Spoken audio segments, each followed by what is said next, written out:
Hello, UFOs. It's your boy King Wakanda, and we out here on these Twitter streets today, talking our shit. Ufology 101. Disinformation. The call is coming from inside the house.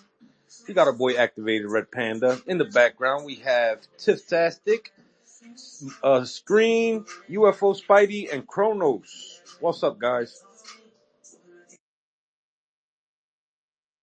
What up? I laughed at the name. Is that from Panic Room, right? What panic room? Or is that from Scream? The call is coming from inside the house. Oh, that's from Scream. The call is coming from inside the house. Panic Room is what we want is in that room. There we go. That's what it was. This funny. Where's the call coming from, King? What you said, bro? Where's the call coming from? Inside the Twitter. That's what I should have put. As a matter of fact, I'm about to put that now. What up, though? I'm here to talk some shit.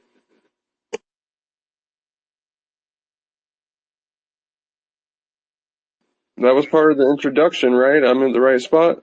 Yeah. No, talk your shit, nigga. Right now, I wish to talk to Shane. That's who I really want to talk to. I am Bro, very you just missed it. interested in this scripted mummy disinformation with a payment of a laptop and possibly other monetary actions. Just curious. No, that's facts. Everybody knows about that, and he might still be in his Discord. We were all just in there for like 2-3 hours talking to Craft Beard and shit. How's Kraft doing? I don't do Discord. I hope he's doing great. Yeah, he's doing the adult thing. Yeah, usually what adults do. But yeah, aside from that, man, how's everything going? How did Kraft touch on the subject at all, or you just decided to get away before you start fucking with him?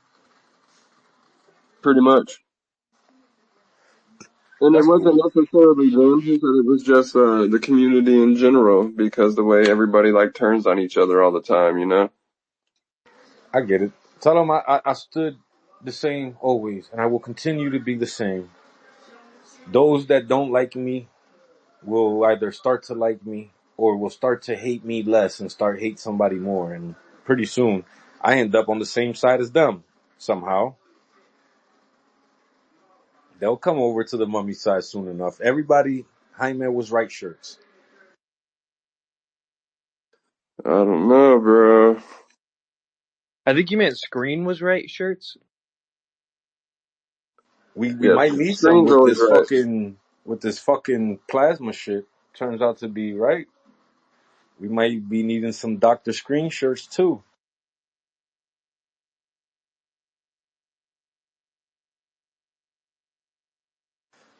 But yeah,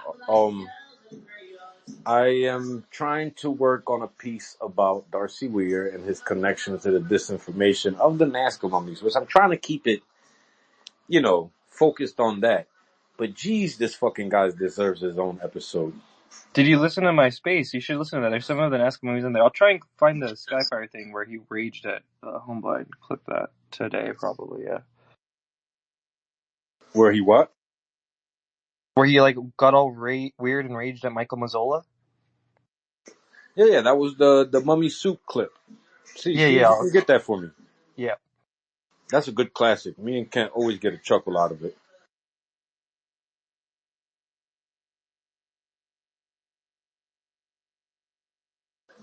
Hey, I see what you're doing, Screen.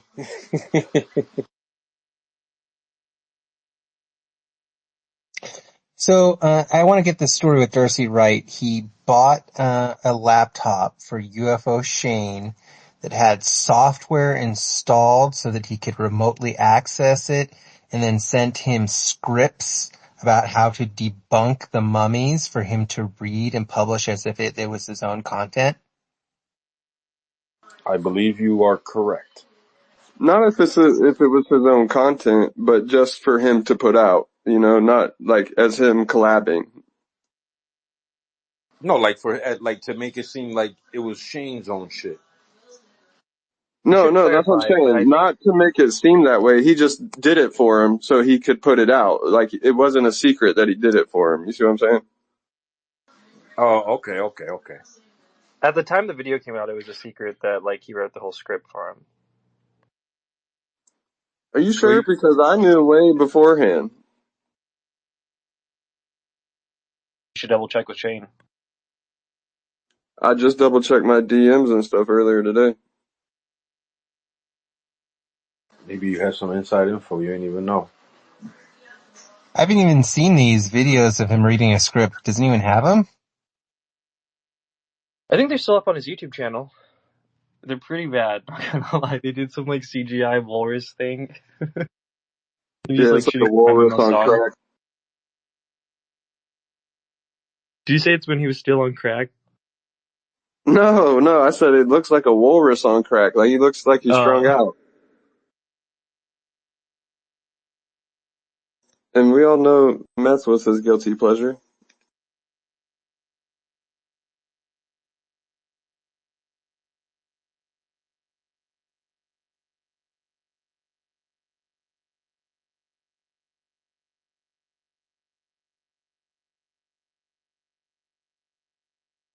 I'm very interested in the way that, Hold on, my fault.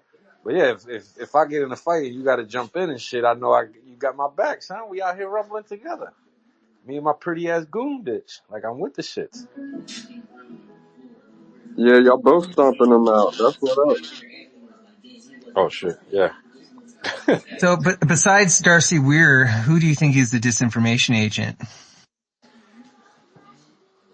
You, Arthur, you boil my blood to no end. No. Darcy Weir is the biggest, like, clout turner person I've ever met. He is in Actually, wait, Mike, everyone's since you're here, DMs. can we get a clean audio? Can you explain what happened with Bree Matz and what happened when Darcy were setting up to talk to Julian Dory? What about Bree Matz? So what happened with Bree Matz is, Bree had worked very closely with, Darcy Weir, I guess, on some project about Corey Good. And, I don't know, there was some big falling out between Bree Matz and her friend and Darcy. And Darcy began, I don't like Bree Matz. I don't like her friend either. And Darcy knew that, so he began to feed me information because he knew they had like pretty much doxed me. No, they had doxed me. They literally did. And so he's like, yo, Bree Matz works at Contact in the Desert. And he's like, it would be a shame if you like wrote a letter to them and like, contacted all the owners. And then he started to list the owners' names and shit. And I was like, oh, okay. And I definitely just like wrote a public tweet in one of their tweets one day. Like, I was like, oh, is Bree Matz work for you? Yeah. But I never like contacted anyone or anything. But also, this is during a time when she was speaking highly of him and viewing him as a friend and inviting him to her parents' house. Yeah, it seemed like they were friendly and he was trying to like just get me to get her fired or something. Behind the scenes, right, while being her friend. Yeah, crazy. Thank you. And then Julian Dory and Danny Jones real quick. Thank you, then I'm done. Yeah, and then he tried to get me to, he got me to talk to Julian Dory. He got me in a group chat in DMs for Twitter with Julian Dory and Danny Jones. And he wanted me to explain basically how bad RPK and Tupa were. And I was like, all I could think of was like, I don't think they're going to care. But he's like, no, he was pretty adamant that they would. So basically I just said I don't think it's tied to Lou Elizondo. I was like, I think it's a personal thing. Cause I didn't want to like, it felt like if I told Danny Jones and them, I was like, yo, Tupa and RPK are fucking idiots. Like it seems kind of disingenuous. So I was like, no, I'm just going to tell them like, I think it's a personal beef and I don't think Lou Elizondo is really tied to it. Yeah. And what do you think today? I think Lou Elizondo is more aware than I thought he was. I don't think he's giving orders, but I definitely think he's, not saying stop. He has lieutenants to do his dirty work for him. Yeah. It seems to be the dynamic is that he's okay with whatever happens. And I think Panda's documentary really helped me kind of understand that culture he grew up in. You know, it wasn't something I really had examined at first. And, if you guys haven't See, now watched you get why I spend so much time on it, right? Yeah, no, I mean, I would never question, how much time someone spends on their own work. So that's not the case. It's like kind of random to spend so much time on his dad and the opposite sex thing, but it really does shape, I feel like no, how I many think people can say kids. kind of shapes he has this warped view of America in my point of view, at least. He's got his own, he has his own, experience in America I don't think a lot of us can identify with, that really makes him like this ardent patriot to the point where it's almost like a gang, like a patriotic gang that you got to be in. Patriotic gang. Hilarious. That's the call. Who's the shot callers? How you get jumped That's my in? best eagle. How do you Can y'all get do a jumped in? better Do you eagle? just go into everybody on phone meeting and you get yelled at for like 2 minutes and shit real quick instead of getting jumped? But whatever. That was hilarious. Yeah, it's just I was talking about how I'm doing my NASCAR 2.0 bit, right? And my issue is that, I want to point out how Darcy was one of the main people feeding disinformation. And it's just almost like this motherfucker deserves his own episode. I mean, I think anybody who has, a bone to pick with Darcy for what he may have done to them should, voice it if they so wish. It's definitely because look, he has told me behind the scenes, he said he used to cover the UFO circuit conference and he's like, oh, I understand how all that works. And he's like, I'm an expert at navigating these things. He really seems like this person who's, schmoozing with a lot of us and maybe, not being very sincere and realistic. And I don't know, maybe it is about stuff like the mummies. I don't know. It's I a heard lot of moves behind the scenes, this and intel also, stuff. but he did get access, right, to Tim Gallaudet and shit too. So he's doing all these moves. And what's his name? Panda, you know the dude, Dave Altman. I don't know, I think he was talking about being connected with someone who gave him the information about the mummies being handled by U.S. intel. And I'm curious if that person was Darcy. It's just curious, that's all. Can you reach out to him? Who, Altman? Who is he? Panda probably can. I haven't talked to Altman in a minute. I'm not mad at him or anything, but he's running around. Somebody reach out to this fellow. Bro, Walk want all the smoke. Listen, I would much rather have a space with him, and it'll just be me and him going back and forth and talking about the situation than having to do a video and all that type of shit. But that's the language he understands. So I'm gonna make it how I do my videos, and I might even just take a whole minute and just use that to just roast him with his ginger head ass. I just go right in on him for a whole 90 seconds. I heard he cheated on his wife. Damn. I was gonna say the instigator in me wants to see that so bad, but definitely think twice before you pull that trigger, bro. Oh, I ain't worried about it. If I go that route, it's not just him that's gonna get hit. I'm gonna hit a couple people, because if I'm gonna start putting motherfuckers on blast with shit I don't like, yeah. I'm coming. I'm drive-by, son. 3 or 4 people in one video. Going right down the list. Fuck these people.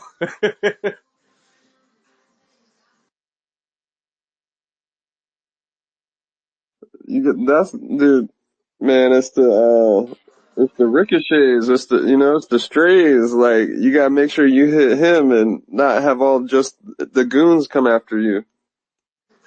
Listen, I'm gonna hit him, and then I'm gonna hit the goons on purpose so they can come.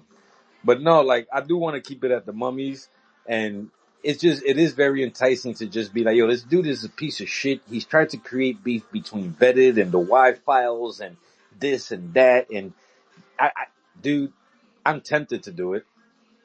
I'm also tempted to just call him a fucking liar for 20 minutes too.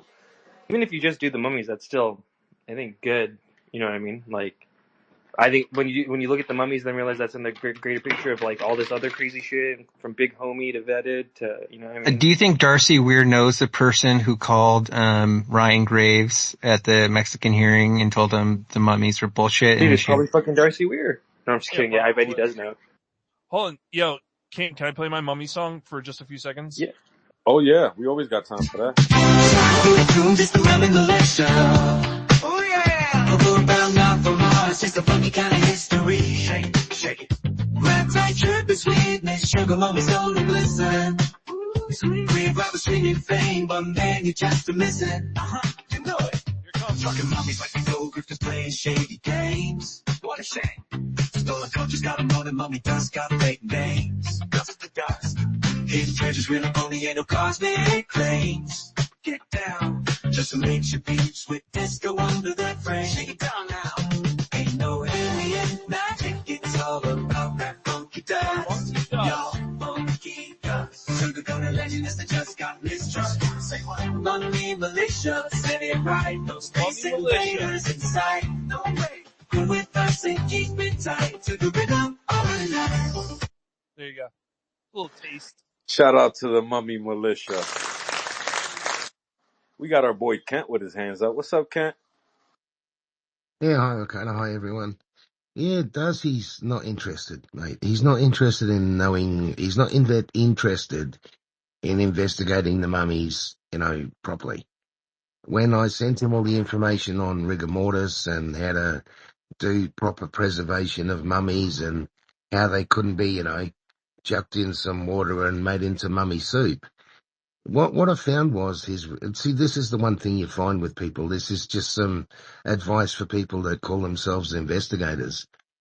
When you're investigating someone, or if you're trying to, find out the validity of someone's claims, or just the basic motives of a person, when you feed them information, the way they react to that information tells you a lot about whether or not they're genuine in seeking the truth, or whether they're just looking to reinforce a narrative. And I spent, 2 hours on a space with Darcy yesterday. You've got to remember something, guys. He has an advantage over all of yous. He has the ability to manipulate the general audience in a much easier way because he's giving them what they want. People don't want to believe that there's this all-powerful thing out there that might kill us, eat us, take our loose, all the bullshit that we hear. And so he's got the advantage. And you've got to remember this. All the debunkers have the advantage. We've spent hundreds of years telling people this is not real. And now we're trying to tell them it is real. So anyone who goes the opposite direction and says, no, guys, don't worry. You're all safe. You can go back to your little beds because it's not real. You don't have to worry about those big bad aliens anymore. They've got the advantage. We're trying to break the barrier. We're trying to open minds. All they're doing is just closing them again. It's a lot easier, mate, what's his motivation? Oh, Either religious mate, or financial is what I've come to. mate, I don't think, Red, this financial stuff, I don't think a lot of this shit's financial. I'll tell you why. Because I can make money on both sides of the coin. Sorry, hang on. You would be surprised how all the engines are on those tiny little pathetic motorcycles. Like, mine is the equivalent of 15 of those motorcycles and they're louder than mine. But anyway, getting back to motive. The problem with motive is this, okay? I know the truth. I know that there's stuff out there, blah, blah, blah, blah, blah. I can make money trying to pursue that, or I can take the information I have and say, well, they're not really going to ever give anyone disclosure, so fuck it. I'll just use my information to fuck people around and make myself controversial and popular, and I can make money on both sides. So, this bullshit about it's all grifting and they all want to make money by, I'll tell you something, I can make a lot more money by being a debunker than I ever would by being someone for disclosure. So, take it for what it's worth, guys. Money also includes access. All right. Yeah, access is a big thing too, Red. I'll tell you, you guys know yourself. There's nothing more salacious and enjoyable than being told a secret. Hey, guess what? Bobby over there did this, and don't tell anyone. It's like, guess what Bobby did? Is that what was happening at Contact in the desert, Kent? Mike, use your normal voice, mate. Yeah, your adapters make you sound like a moron.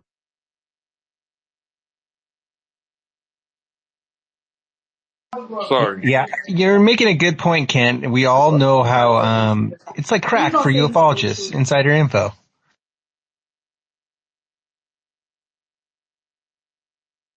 I don't think it's like, guys, if this is true, take the believer or witness point of view. This stuff's true. We've got fucking aliens flying around us. Some of them are living here on the planet. Some of them may or may not be working with us. This is the most fun, interesting, important information ever. There's never ever been any more important information than that. And yet somehow we don't want to enjoy it. We want to make a mess of it and find ways to hate it. I don't get it. I Yeah. agree. Darcy Weir should apologize. All right. I need a co-host real quick. I gotta step out right quick. Darcy needs to come clean about who's putting him on all these little missions. That's too many missions for one person to do in a short period of time, in my opinion.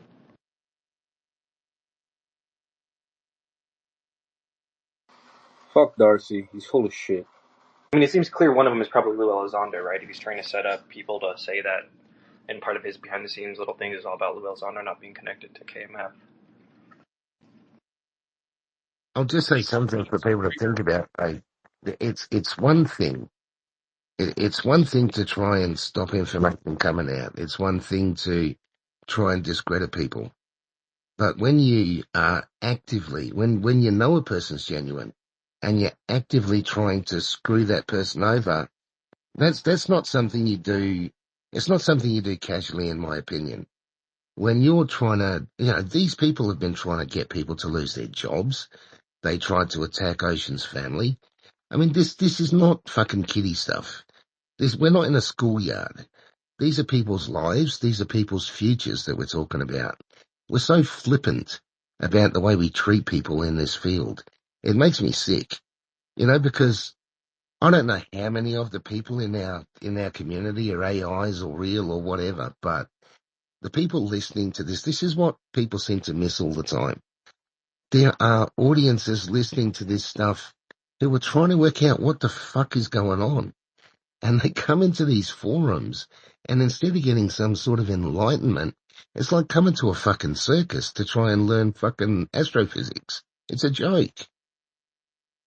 I think it's by design. I think people are getting burnt out by the constant hype cycle, followed by, pushing 100%. things back. And, look how small the UFO community is. It's minuscule. It's because everyone else is busy with, way more important day-to-day things. They're like, this bullshit UFO shit. It's just annoying. They keep hyping it and nothing happens and I'm done. Research offline that's going on. Like, again, like if you go over to Facebook, like there's lots of things that are going on over there that's just people don't really put it out there what they're doing and work. Like you gotta know researchers and get into those groups. But Twitter is the town square, so it is a representation of the larger community. I think it used to be. I don't know what it is anymore. I don't know. This website. Matt Ford and Lou Elizondo still think it's important. Yeah, well, he isn't really known for telling the truth very often. We're the UFO community after an abusive relationship.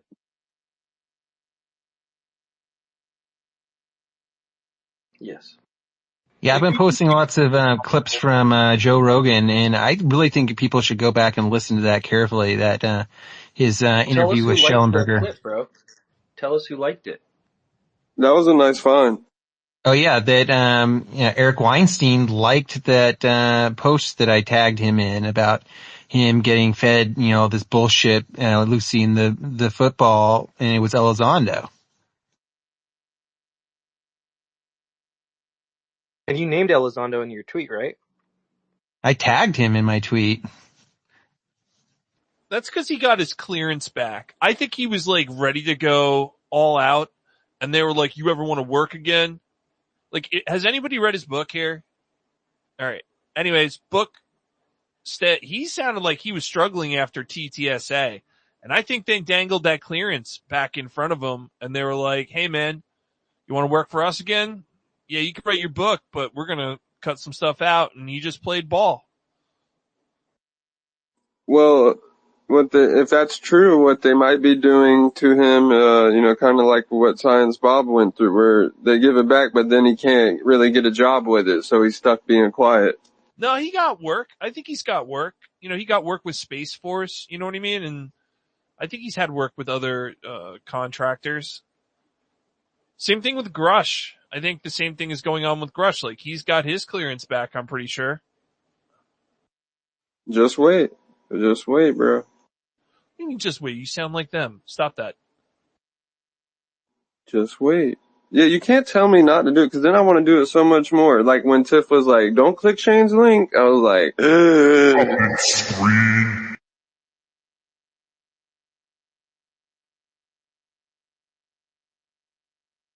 I didn't. What did that say? I don't remember either. That's so cringe that he was, working with Sam Harris, like, I guess phone calls or, text messages and like telling him that, anticipate being picked up in like in a car and blindfolded and drove into an undisclosed location and like, all this hype and bullshit. It just never happens over and over again. You know what else was interesting in the book? Yo, Panda. Damn, you remember that audio? Yo, we need to play that audio I sent you from his book where he's talking about being the bouncer. Panda, do you remember that? Yeah, I will. Give me like probably 5 minutes. I'll be in front of my computer. I'll see if I can find it too. I'm pretty sure I can find it. Yo, you guys need to hear this audio. It's wild. Darcy, Weir was a bouncer? Darcy, Weir was a bouncer? No, Lou Elizondo. Oh, I could see it. That's more believable. All right, I'm back. Sorry. Damn, Like, Kent. imagine him just like standing out in front of a club. Totally. Kent saying he ain't built for that. For what? I had to walk Darcy's straight not built to to the be a block. bouncer. Say that No, again. he just doesn't come across as the silent, intimidating type to me. I mean, if I saw him at the front door of a club, I wouldn't be that concerned about going in. I thought we were talking about Lou Elizondo. We Oh, were. Can't misunderstood. oh. Nah, none of these guys would scare me in a dark room. Wait, why are we in a Things dark that don't even room? exist in dark rooms. It's like, So, Red, you said that you think Hal Putoff was the guy that Greer was referencing who was Elizondo's boss. But I think it might be Dick Cheney that he's talking about. Oh, I got the clip. All right, here. Let me play this while I have it, please.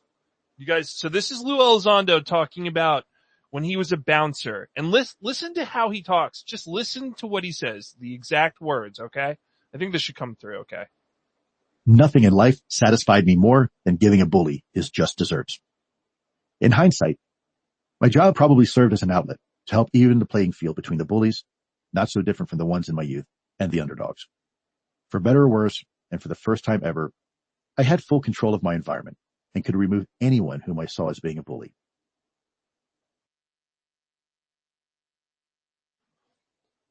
He could remove anyone who he saw as being a bully. You see how he kind of relishes that in that book? Yeah. He says he could remove relishes anyone. the ability to remove people he sees as bullies. He says it. He had full control of his environment. Exactly. He wants full control of this environment, but he does not want to give the appearance that he does. So he uses proxies to operate for him. Well, unless you got a $250,000 a year check from me, you ain't controlling shit over here. Ah, see? That's what you think. Do we know that? Well, listen, if I get a check, I'm gonna be out here like, yeah, Louis True, and fuck you too.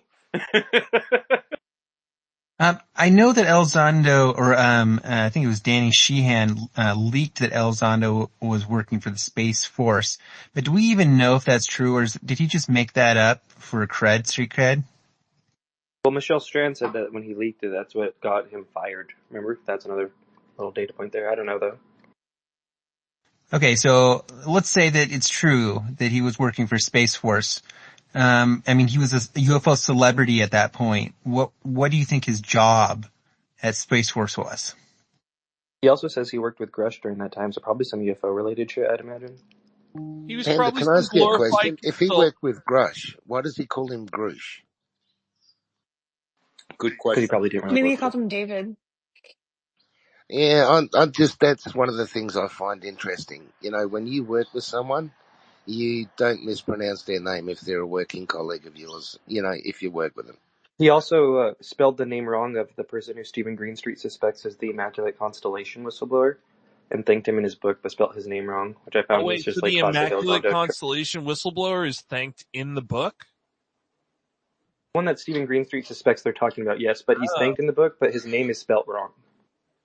Fucking weird. Yeah, if his name's spelled wrong, that's deliberate. What do you guys That's think of that smart. NASA guy that's been posting?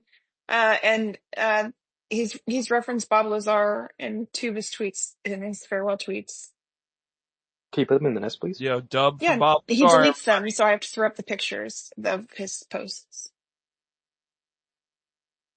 So the theory is that when he was working at Space Force, he was researching UFOs and I think he's investigating a glorified UFOs. Is that? consultant. Like, he would probably sit in, right, when they're talking about, like, 30,000 foot policy, right? Like, how are we going to form policy? And Lou Elizondo probably books, like, you know, a couple hours of consulting a week on. What are our UFO reporting guidelines for Space Force pilots? Right, and then he's like, And well, you'll probably have like to that. navigate these systems, and, you know, I'm sure he was not I don't know, maybe he was a full-time employee, I don't know. Just, you know, manning emails, but it sounds to me like he was probably some sort of consultant, that didn't really review. Well, he was a contractor. Yeah. Yeah, he was a I don't think contractor. he's He wasn't reviewing, like a. imagery or anything like that. That's just my guess.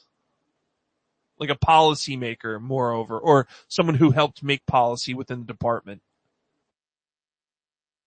Can does anyone check their CV? What skill set does he have to be a leading UAP investigator? Does he have any engineering skills? Does he have any, you know, what, other than, you know, like being a He did bouncer? counterintelligence for aerospace companies. I think that's part of it. And if we're to believe his remote viewing stuff, I feel like those are two of enough of things that combined.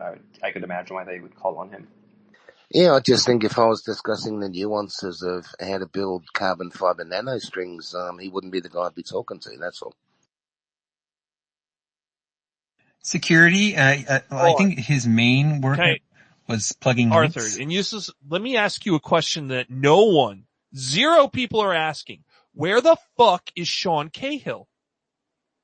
Yo, where the fuck? I heard they had a falling out. What do you mean they had a falling out? When? Where? So I forget who said it, but it was in a space, and it was someone who I was like, oh shit, that's noteworthy. Well, weren't they supposed to go to that conference together and they canceled and sent Heatherly and Shannon Scott with their badges instead? I think that was. By the way, they were all in that space yesterday too, Red.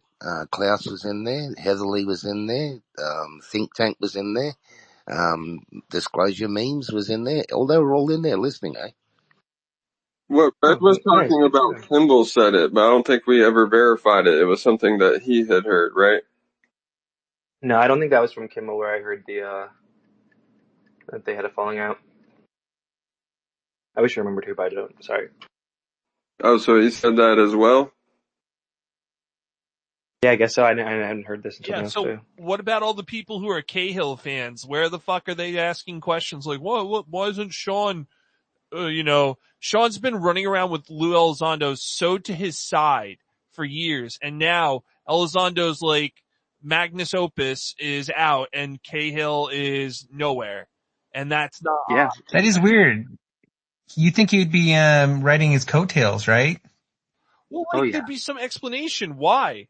Like, why isn't not one Elizondo person is going, what's the deal with Sean? Like, you guys were a team and now you're not. Not one person. How many podcasts has he been on? Not one question about Sean Cahill.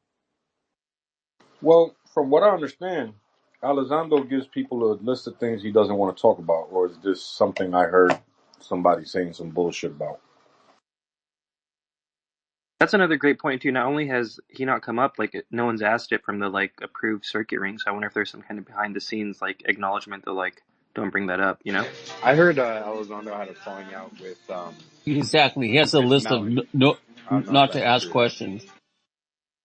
Oh shit, whistleblower Randy, what's up, bro? How are you? How you doing? So he does have a list of things you can't talk about? Exactly. Kimball, where did you hear the rumor from? It was in a space. I think it was in a space. I don't remember. I probably wouldn't put too much thought into it. Randy, let's get this out of the way now. I don't know what account this is, so just Hey, Mike, how many emails again? How many emails do you have, Mike? emojis? I don't have any emojis. Emails. Oh, Because you have more accounts than anyone else I know. Are you sure? Other than Milk Fart. See, that's what you think. Panda, I'm surprised you haven't called out Exhibit yet. He dropped a new song and he shout out Scientology. Did he really? Oh shit, that's interesting. In a good way or bad way? It's hard to tell. He basically uses like a term that they use. It's called like clear or something. He says something about shit. Scientology clear. Going clear. Gotta be OT3, baby. It's like Yep. also tied into the viewing language that they use too. Like you're Gotta hear about. Yeah, speaking of Scientology, I just found my footage of the Hal Puthoff talk from 2020, Panda. I'll have to show it to you later. You play in space. No, Hold on. You can't hear anything really. It's not very good. I'm remote viewing Kimball, and I think these powers are true because I predict there's some bomb salsa and some tortilla chips at his table right now. He's at a restaurant. How'd you do that? I definitely thought he was lying. Wait, Mike, real quick. It's the music. Mike, what's that thing you always quote from that talk that you're always like, what was the profound thing Hal Puthoff said there? The big thing he said was about the Wilson Davis documents. He's like, I can't comment on it because it may be referencing existing programs. And the whole fucking room was like, what? Yeah, what? They were like, everyone was thinking he was just going to be like, I can't answer that. I can't talk about that. But he like literally said it may be referencing existing programs. We were like, what? Couldn't that just be a manipulation tactic? What do you mean? Like the verbiage he used? Oh, yeah, like, I can't confirm. He's essentially saying I can't confirm or deny it, but it's real. He had this like, you know, Hal Puthoff like has this weird look on his face, like he wanted to like he gave more than he had to, right? And then he walked it back later. He actually released a statement that everybody was making a big deal about it. And he's like, no, I wasn't, saying that it was real, And now, of course, fucking. It's basically I wish I could tell you more. He's basically saying I know more, and I wish I could tell you, but I can't because I would go to jail. It had come out like a month before, or maybe weeks prior. Mike, what's up with John Davies and Hal Puthoff? Up in the nest, I put it there. UFO Joe was like, I got ghosted by Hal Puthoff for a year, but he talks to John Davies all the time. Interesting. Not all the time, but more than UFO Joe, I guess. Yeah, I'm sure John Davies makes a convincing pen pal, sure. What is Hal Puthoff's relationship with the United States government again? He's their little bitch. History. Currently? No, or like his history? Historically. He was in the United States Navy. Actually, he was a naval officer, believe it or not. I actually thanked him for his service, and he was very taken back by that. I don't know why he did not appreciate that. I think he thought I was like thanking him for being a spy or something. And I was like, all right, let's just move on. Yeah, and then I think he worked for the CIA or something after that. I can't remember. You think he worked for the CIA, but has he actually made? Oh, was it NSA? Yeah. And that's when do we have any details about was he a GS to get the technology? I don't know much about his pay grade and all that stuff, or where he was in the civilian military world or whatever the fuck that is. I know he does like a lot of, like he works. It's Eric Davis. Eric Davis he often references Hal as being his boss, and like that's like, you know who my boss was? Hal Puthoff, as if like he's the top honcho. Right, and I would assume something like that would be is it Nids or whoever, Bass, right? Where Puthoff might have been the most senior scientist, and then like Davis, etc. Going on down the line, that could have been what he's talking about. Those were private organizations, or well, Bass was a government contract. I don't know. Yeah, well, okay, yeah, Bass, but NIDS was private, and Bass was. Are you talking about OSAP? I mean, yeah, well, Bass ran the OSAP contract. They won the contract. Right. So it went from NIDS to OSAP, Bass. No, right? No, OSAP is the name of the program, right? That's not the name of the company that ran it. Like it was Bass. Bass was the person who bid for the OSAP contract. What was his job with Bass? Who? Puthoff? I think he was like a senior scientist with Bass. Like the senior scientist. I know he was the head of NIDS, though, right? He was on the board. I'm pretty sure he was in NIDS. I don't know what he was like the head of it or anything. I don't know. Okay, so what I'm hearing is he was in the Navy, and then he was in the CIA, but we don't know in what capacity and for how long. And he was, part of a private company which was contracted to the government as well. Bass. Yeah, I mean, I didn't do a very good job of explaining it. I'm going to be perfectly honest. But I think the lore around him was that he was part of, at least this is kind of the rumors I'm hearing, is that people think that Hal Puthoff was part of the legacy UFO program.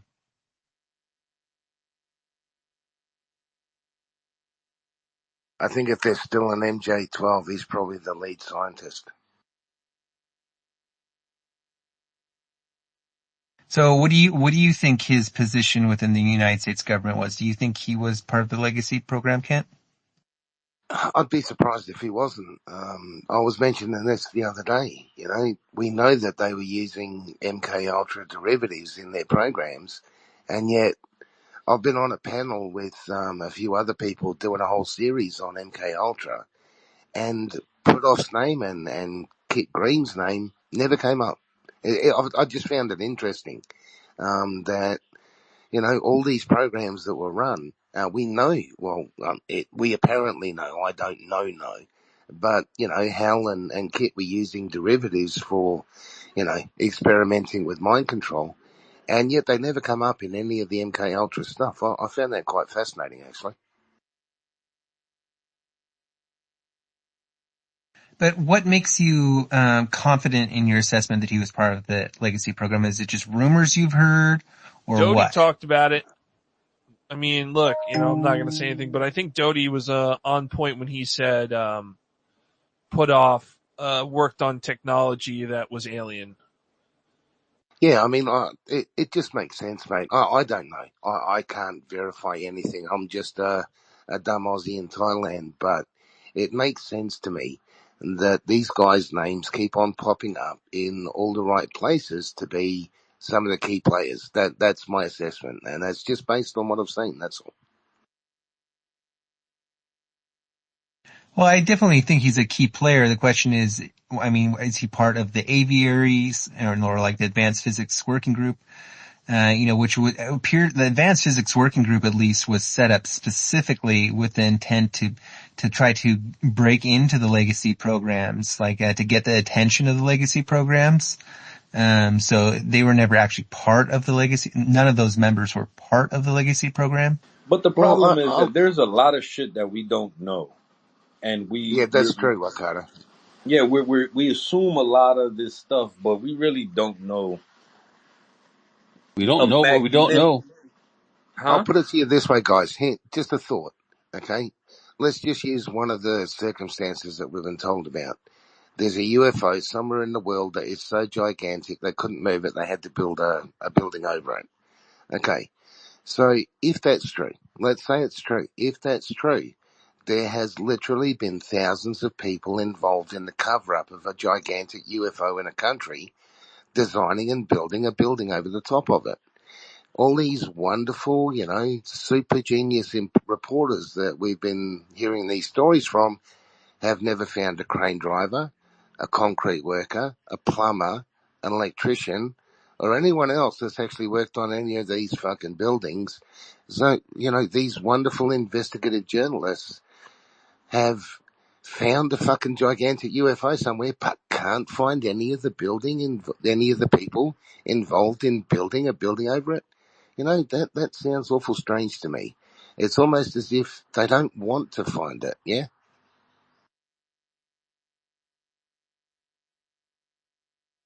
Well, if you missed I see your hand up, Direct. 1 second. If you remember my rant this morning, I'm starting to see things as if these guys are just doing a song and dance, and they're okay with just taking whatever the government gives them. They've gotten a heads up on certain things. They know some stuff that we don't know, but they can't release it until somebody from the government says something, because the government told them you just got to shut the fuck up till we're ready to let this out, and then you can handle the media side. That's what I think. Yeah, it's more of a theme song than a song and dance, though, Ricardo. And it's the same theme song they've been playing my entire life. This is one of the things. I'm old, really, really old. I'm 60, but one of the benefits of being so old is if you're into this stuff, you've been listening to 50 years of bullshit, and after hearing 50 years of bullshit, you tend to find out, oh shit, hang on. Here we are in 2024, and I'm hearing exactly the same bullshit that I was hearing in 1984. It's just got different letters attached to it. Now I just chuck in a few AIs and a few multiverses and a few timelines and just talk the same fucking shit that I've been talking for 40 years. I've been talking the same shit for 2 months. King, we don't know what we don't know. Yeah, It's all Randy, scripted. that's a really annoying saying, because you don't find out if you don't want to know. No, So but true. I think Randy was pointing more towards what I was talking about, put off, and I'm like, they're probably involved in so much shit that we just only get like a glimpse of what's in the well. Direct, what's going on, good brother? Not much. How are you? Same old shit, smoking a doobie, hanging out. All right. Real quick, everybody, Ufology 101, disinformation. The call is coming from inside the house. Please like and share the space. And if you feel like donating something, the Cash App and all that good shit is somewhere in the comment section. Go ahead, Direct, sorry. I'm burning Okay. too. Yeah. So I just wanted to throw something up for people. So Putoff and Davis worked together, I think, for like 16 or 17 years. And Kraft, you've spoken to Putoff, right? Who? Like once or twice? Who are you talking to, me? I mean, direct perception. Sorry. Yeah, I called you Kraft. Oh boy. Yes, I have, but let me finish what I was saying. So, Davis and Putoff worked together for like 16 years at a company called Earth Tech.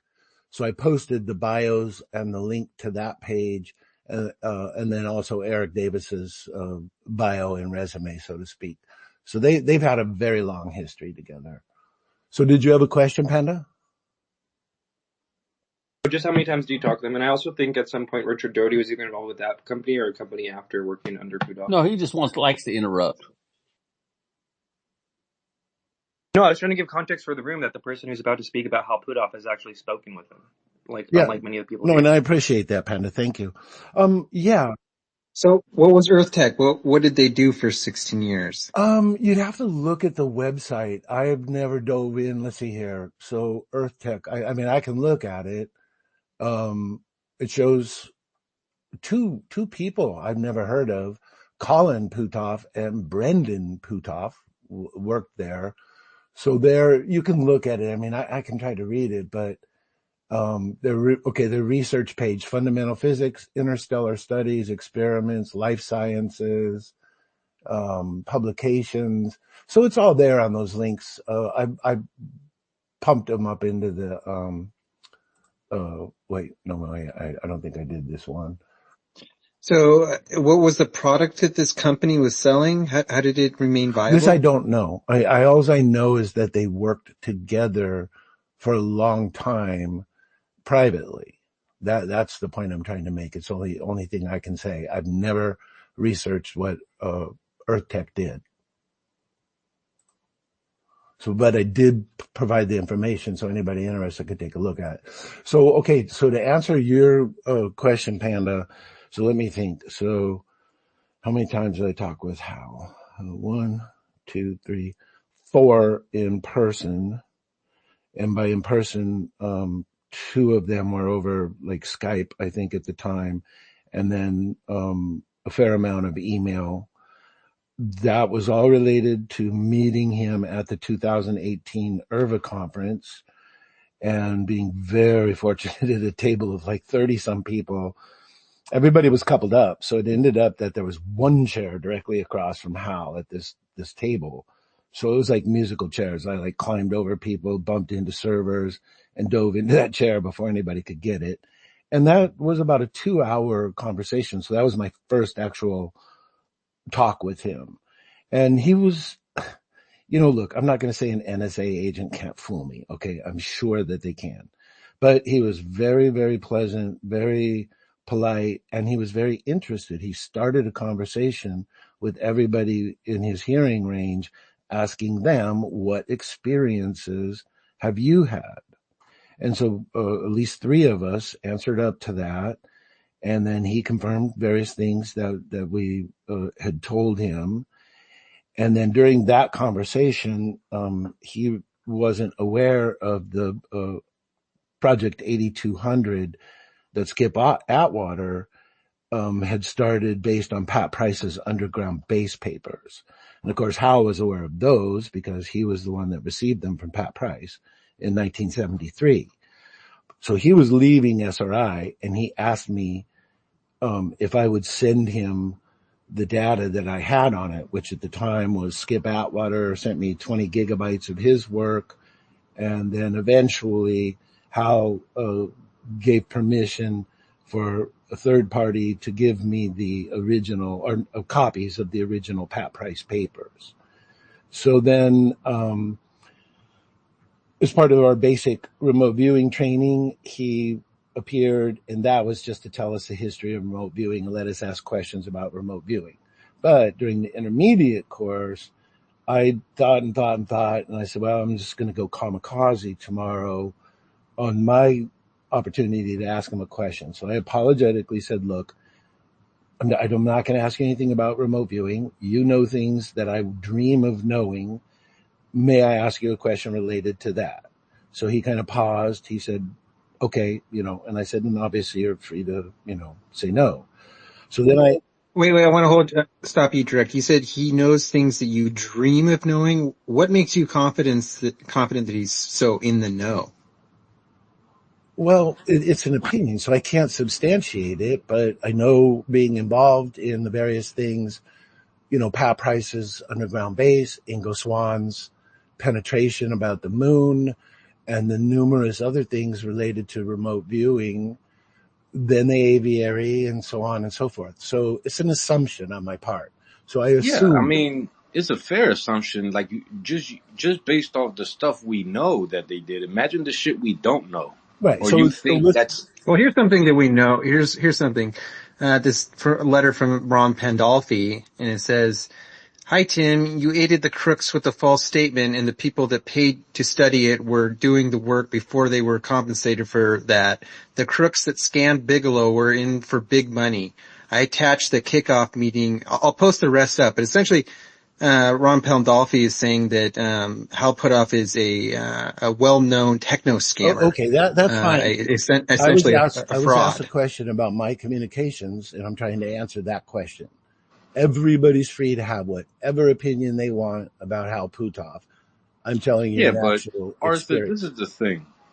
Show me a person in ufology that hasn't been called some type of scammer or a fucking grifter, and we can go from all the way from Greer, that I know you follow Greer, all the way down to fucking what's this guy's fucking name? Fucking Lou Elizondo.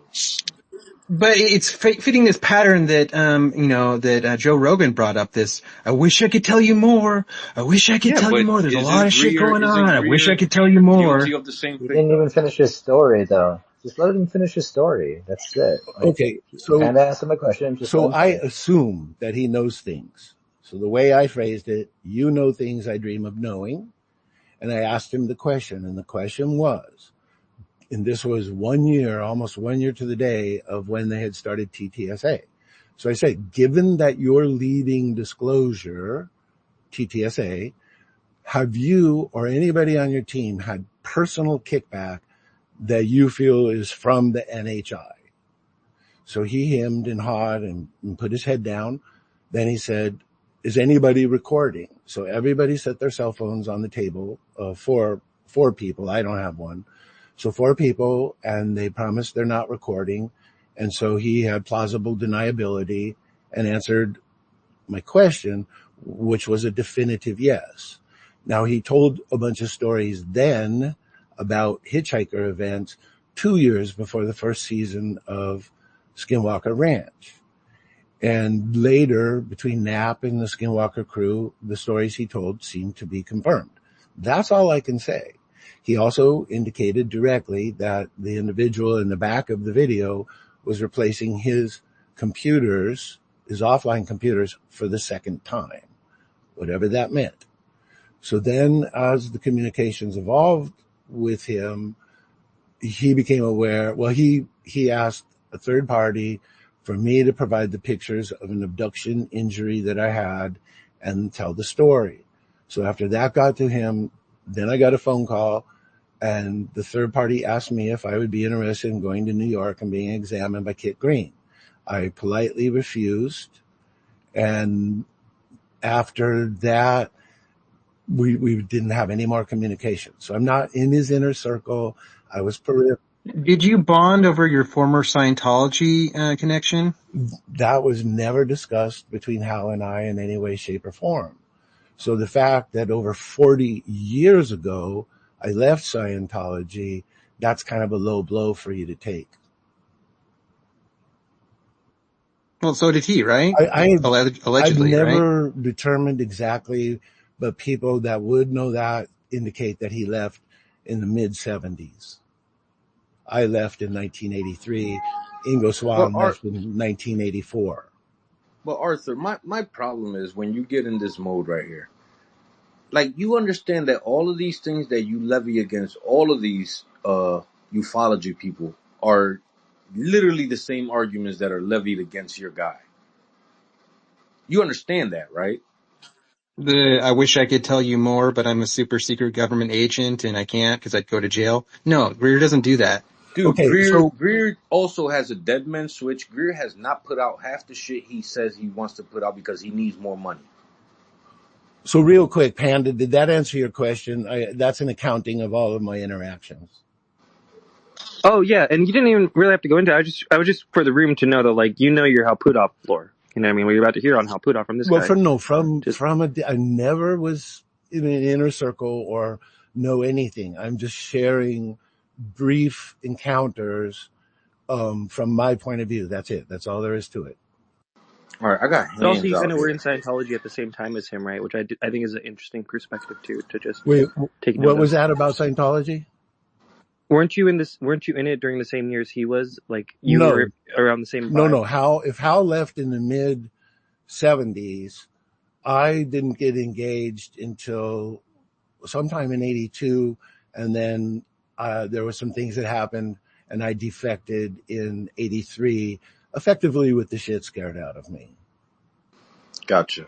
Let's get to some of these hands. I'm not sure the order, but we're going to start with Kent, and then we're going to go to Kamalos and Missileman.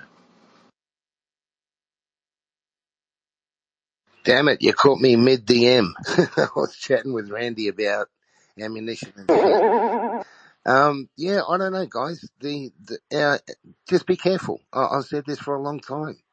Our heroes, the problem with heroes is when a hero, when a hero stops being a hero, he or she takes down a lot of people with him. People put a lot of faith in their heroes, the David Grushes, the Greers, the Lous and all that. And I said this to Panda, I said this to a lot of years before. I take all that shit out of it. I stopped believing in heroes an awful long time ago because, unfortunately, the vast majority of them, the ones that you really think are heroes, when you put them to the test, they're just normal, everyday human beings that are just as fallible and just as easily misled as the rest of us. The only thing I can honestly suggest sincerely from my heart is focus on the information and don't just focus on the bullshit.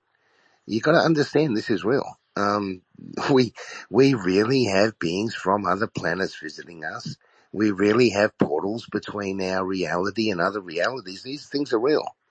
I don't care if you believe me or not, but you should care because, this is the thing. It doesn't matter if I convince you. I can't tell you to believe in UFOs. I can't tell you to believe there's portals and woo and all that shit. But if you don't believe it, you're robbing yourself of comprehending something that is going to be literally the spark of our future, because the way we're going now, if we don't comprehend our position in the universe a bit better, we're going to cease to exist. We're going to be a wasted experiment, and they're probably going to scrub us and start again. Sorry. Yeah, I mean, when it comes to, I believe a lot of these guys have different parts of the puzzle. That's why you have so many broken theories, so many different beliefs and shit. And it's because everybody has a different part of the puzzle, and we still can't see the whole circle and how they overlap each other. Let's go to Kamalos. Hey, yeah. I got the new Mario Party game for the Switch. So if anybody has like a online version, DM me and send me your Nintendo Switch friend code. Thank you for that deep intellectual comment on the UFO subject, Kamalos. That's why we love you. Missile Man, jump right in. Yeah, I just had a follow-up question for Direct. You had told the story the other night about Joe McGonigal remote viewing the ranch in 2010. I was just curious if in any of your interactions with Hal, if you know if he's aware of that having taken place, if you've ever heard him comment on it or anything whatsoever about it. Yeah, no, he was aware of it. In fact, when you look at Skinwalkers of the Pentagon, you will see for the first time ever, they reveal that Hal had other remote viewing programs beside Stargate. That's the first time that ever went public. And I know that Joe McMoneagle has worked with Hal, and they were trying to set up a remote viewing team just for Skinwalker, but it didn't pass the budget, I think is the reason that was poo-pooed.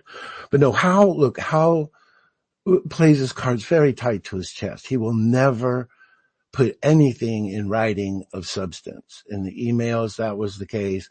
And then the third party that asked me if I would be interested in going to New York and having MRIs and shit from Kit Green, that was because Hal didn't want to be putting it in writing. Even when you speak to him in fact, a person that was at that one talk where Hal spilled some beans, he was a former Stargate commander. And after Hal talked, he said, that's the most I've ever heard him say, and I almost think he said too much. That came from a Stargate commander who had known him since, at least 85.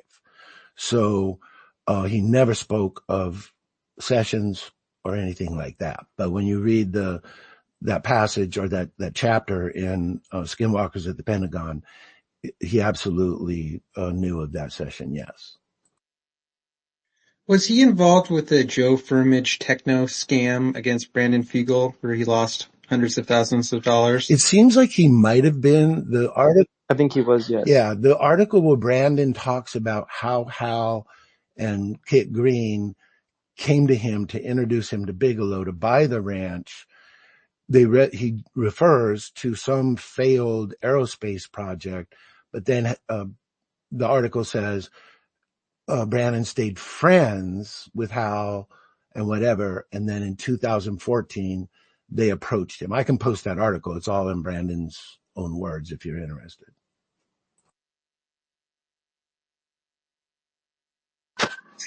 So do you think he was fooled by Firmage along with Fugel, or do you think he was involved in the deception? I don't know because, for some reason Brandon remained friends. So I could only infer, like anybody else, what that meant.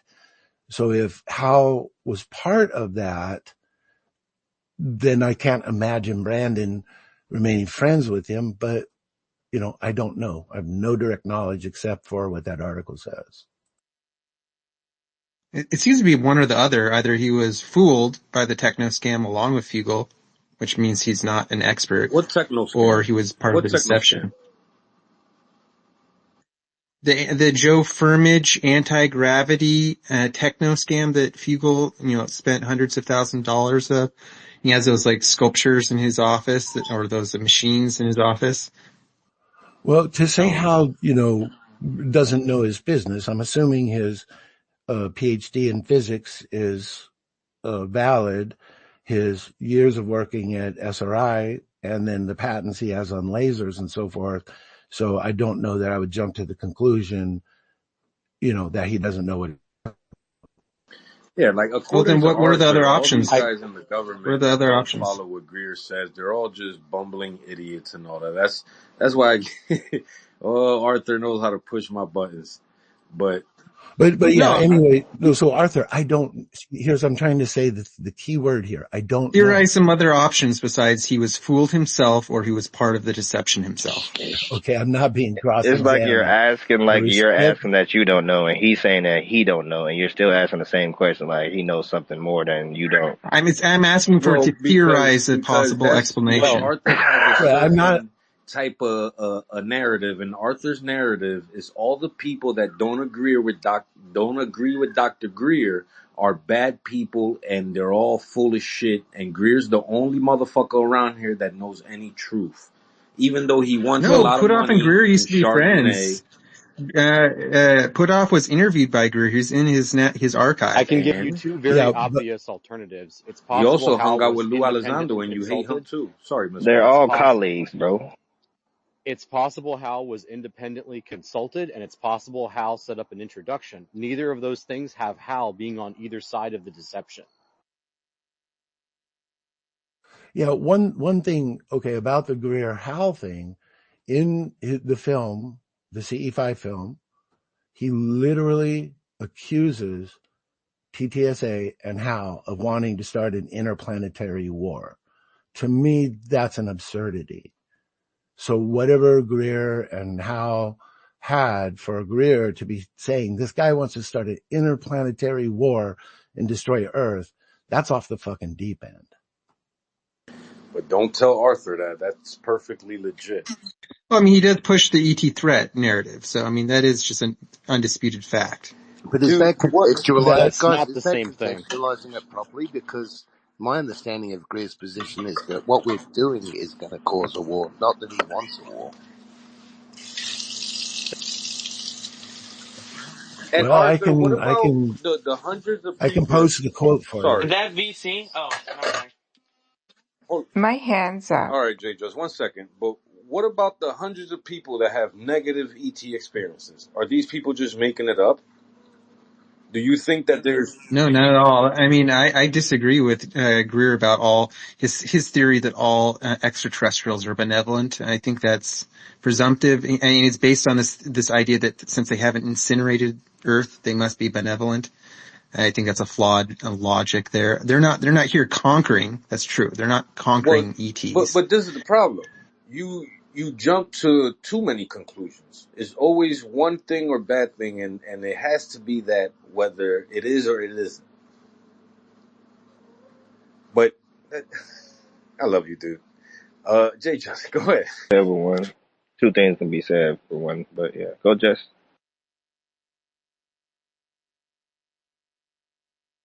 So, Direct, what did you say Hal said to you when he got everyone to put their phones away? Exactly.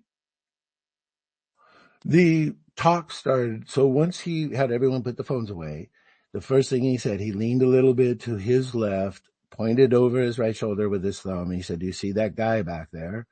And everybody's like, "Yes." And he said, "He's replacing my computers for the second time." So, what does that mean exactly?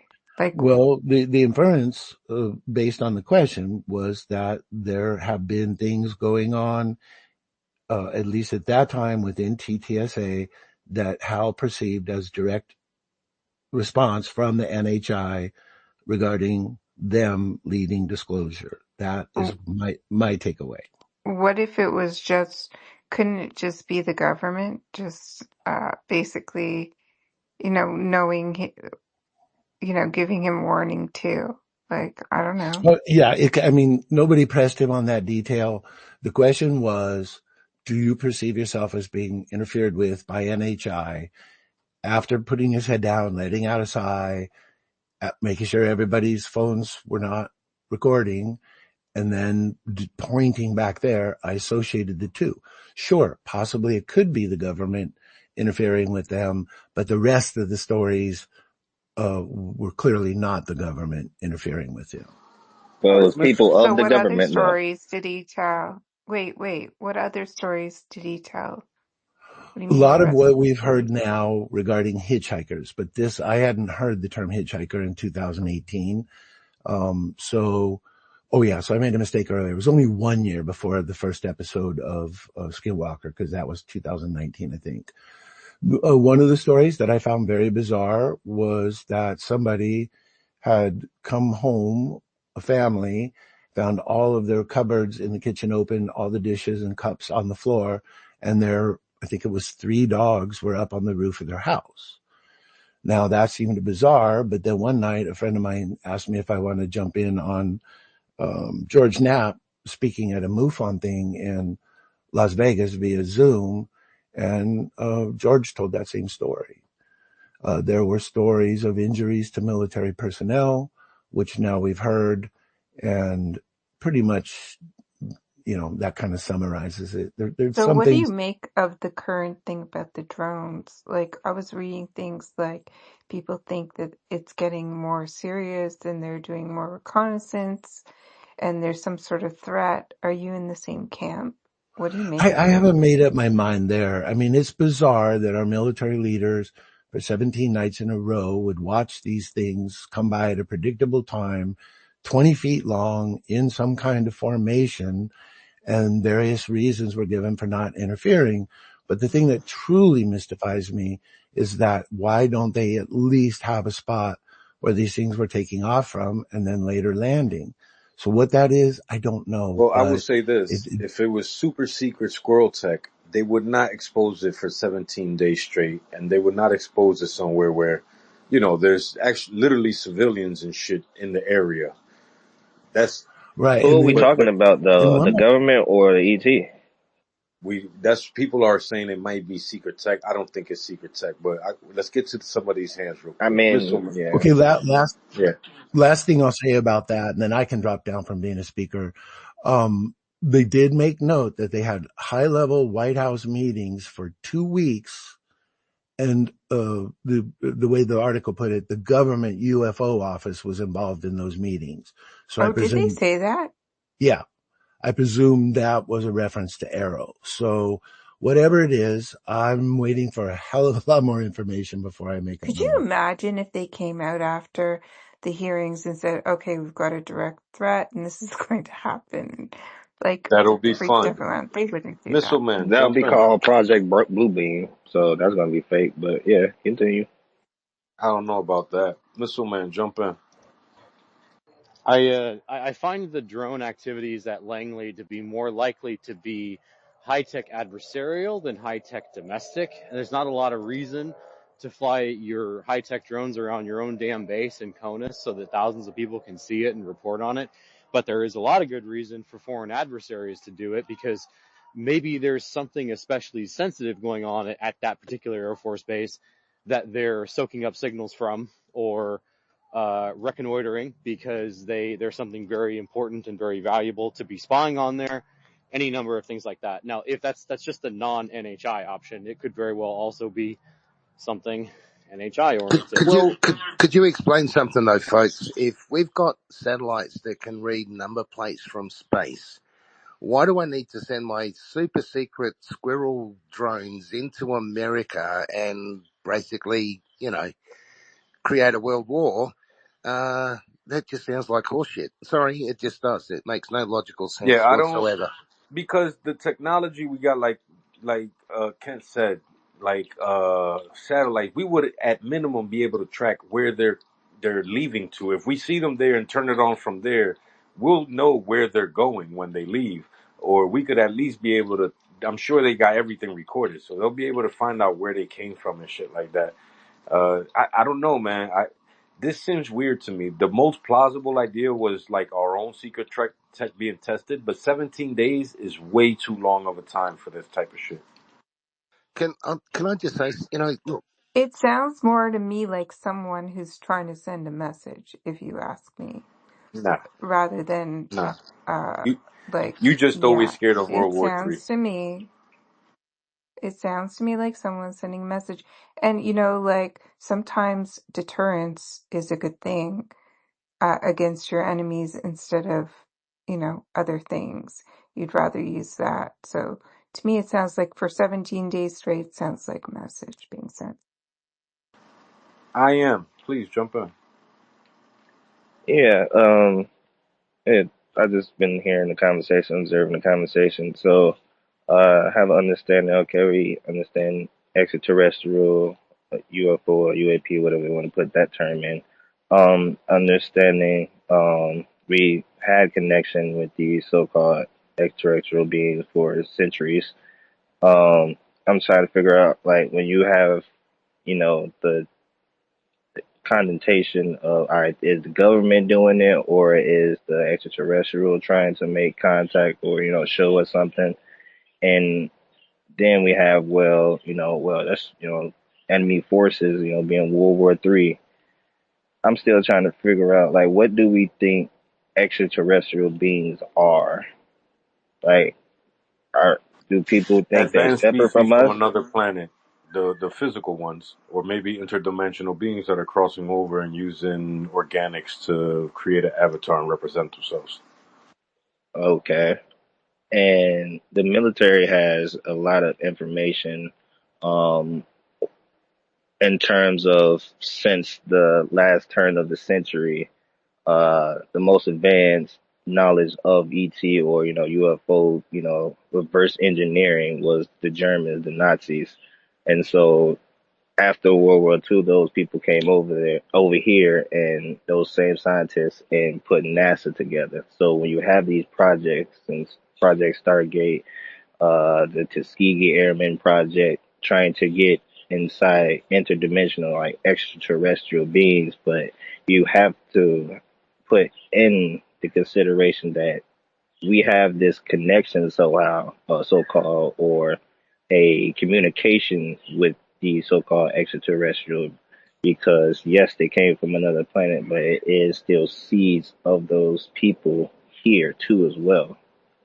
So it's like just saying, like, somebody sending out a message for us to see that's, something is going to happen or something is going to be revealed. It's those little tad bits. I don't try to put in like, yeah, that's the enemy. It's going to be a World War III. They just sending random drones. Yeah, that doesn't make any sense to me. That would they just be sending drones to another enemy country for no reason? And on top of that, then we have this, hurricanes that's happening right now. And then we have a disposition with that, with, oh, is it the government doing it with HARP, or is it the ET basically messing with the basically rhythmic energy of the earth, stuff of that nature. So I'm just trying to figure out, like, who do we think the extraterrestrial are if they are not us or of us too as well? Those questions, good brother, are way above our pay grade. I'm gonna keep it 100. I don't think anybody can give you a good answer. That's just me being honest. Kent, jump in, good brother. Well, for starters, the they isn't a they. The they is a plethora of interfaces with multiple life forms in multiple, variations. So they is not a they. This is the human paradigm. We have to fit everything into brain-sized components. The fact of the matter is, this is something I've tried to get across to people for a long time. Good, bad, evil, loose, all this stuff are human concepts. The very best we can do is interpret our interface with human concepts. We have no fucking idea how these things think. We talk about things like slavery or evil or bad and good. They might not have any concept of this whatsoever. They might just be saying, hey, look at these little parasites on this rock over here next to this other really bright rock. Let's go and check it. Hey, look, if you poke them with things, they react. Hey, look, they all fight with each other. So if we kill a few, it's not really going to matter because, shit, they're doing it to each other every day anyway. We've got no fucking idea how they think. But we do know how they interface. If we get some clarity on the interface part by actually being honest about what's going on, then maybe we can understand some motive. They've got no clue how these things think. Things like faster than light travel is a human concept. These things might not even understand the concept of travel. They might think, oh, my ship needs to be over next to that rock with all them parasites on it, and it's just there. You know what I mean? Yeah. And then I say, why not that be us too? Like, why we don't have that knowledge, or that certain things you're talking about already happen on Earth? Why do we have these concepts? Why do these concepts of terms exist if we never experience them? That's what I'm asking. Why do we even have a thought process to think that is something that is outside of ourselves that don't look like us? Because probably we experienced it. You see what I'm saying? Like, thought just don't come to existence without some type of a observance of an experience or a happening. That's a really good point, mate. And that is a really good point that people don't ponder enough. The origins of comprehension, the origins of understanding, the origins of geometric science. These are not things that a bunch of people running around in a jungle pulling fruit off the trees is going to be thinking about. They're going to be thinking about, shit, where am I going to get my next banana? Not, let me build this gigantic pyramid that is totally against all fucking common sense in the middle of a fucking desert with rocks that are 10 times heavier than anything we've ever moved naturally. And yeah, we'll just do it for fun because we really like this guy that we call Ra. When you Shout put out Shout it out that Raw. way, Extinction Apocalypse Season Well, 2. but the interesting problem with that Kent is that that's been done all over the world throughout history. And so, at what point does the example of like, hey, look at this extreme thing this culture did that is crazy. Why would anybody do that? That's very outside the norm. Except then you continue finding examples of it. It's like, at what point does it become the norm of like a normal human cultural phenomena because you're seeing it Miss everywhere? Man, they can't accept it as the norm, mate, until they accept that it's there. Until they accept that they don't have a history of how it got there. You can't see this is you raise a really good point. The origin of geometric science. Find me the origin of geometric science in nature. You won't find it. You can find some rocks that look a little bit geometric, but geometric science is an introduced concept. What It's about not a giant naturally cosmos? Aren't evolved those concept. like, octagons or something like that, hexagons? Yeah, okay. Let's say I've got an hectagon or an octagon sitting in front of me. What? Okay, so I'm gonna grab my banana and look at this octagon and go, oh shit, there's a pi radial line development process. Oh shit, yeah. If I multiply an equilateral triangle, it's going to give me this amount of surface area. Jesus Christ. I just want to finish my banana and wonder what this strange shape is. Meaning That's that we hilarious. came here and I never mind. No, but it's a good point though. Like, how do you go from just trying to figure out how to survive and trying to put a community together to saying, fuck it, let's build a fucking megalithic structure for the fuck of it, you know? Because somebody Not only came that, here and fucking yeah. Inspired. hang on, Well, guys. so Take it a step further, though, Ricardo. Take it a little step further. How did I even have the faculties? Like, if I just crawled out of the mud with a salamander and it gave baby births for some reason and didn't eat them, when that salamander became little baby me, how in fuck did I have the faculties to run 100,000 different senses in my body and somehow have the faculty to say, I need to start eating bananas because if I don't eat bananas, I'm going to die. And I need more bananas because I started sticking my little thing in this other little thing and there's more of us. We need more bananas. Let's go and build a megalithic structure because we need more bananas. but the culture that is reported to have built megalithic structures is not chronologically at the same time as like the simple brain kind of thing you're describing. Like that's separated by like a couple million years. Yeah, definitely. You talking about the Hang on, the Neanderthal entire age? human The record that they talk Yeah. about is the 200,000 years, dude, not a million. Never No, looked at Yeah. none of the And same their thing. record. you're describing Yeah. like an Australopithecine level of abstract thinking, which is like Yep, 5 million years ago. yep. Evolutionary biology doesn't work. It doesn't jive. Is what he would like to say.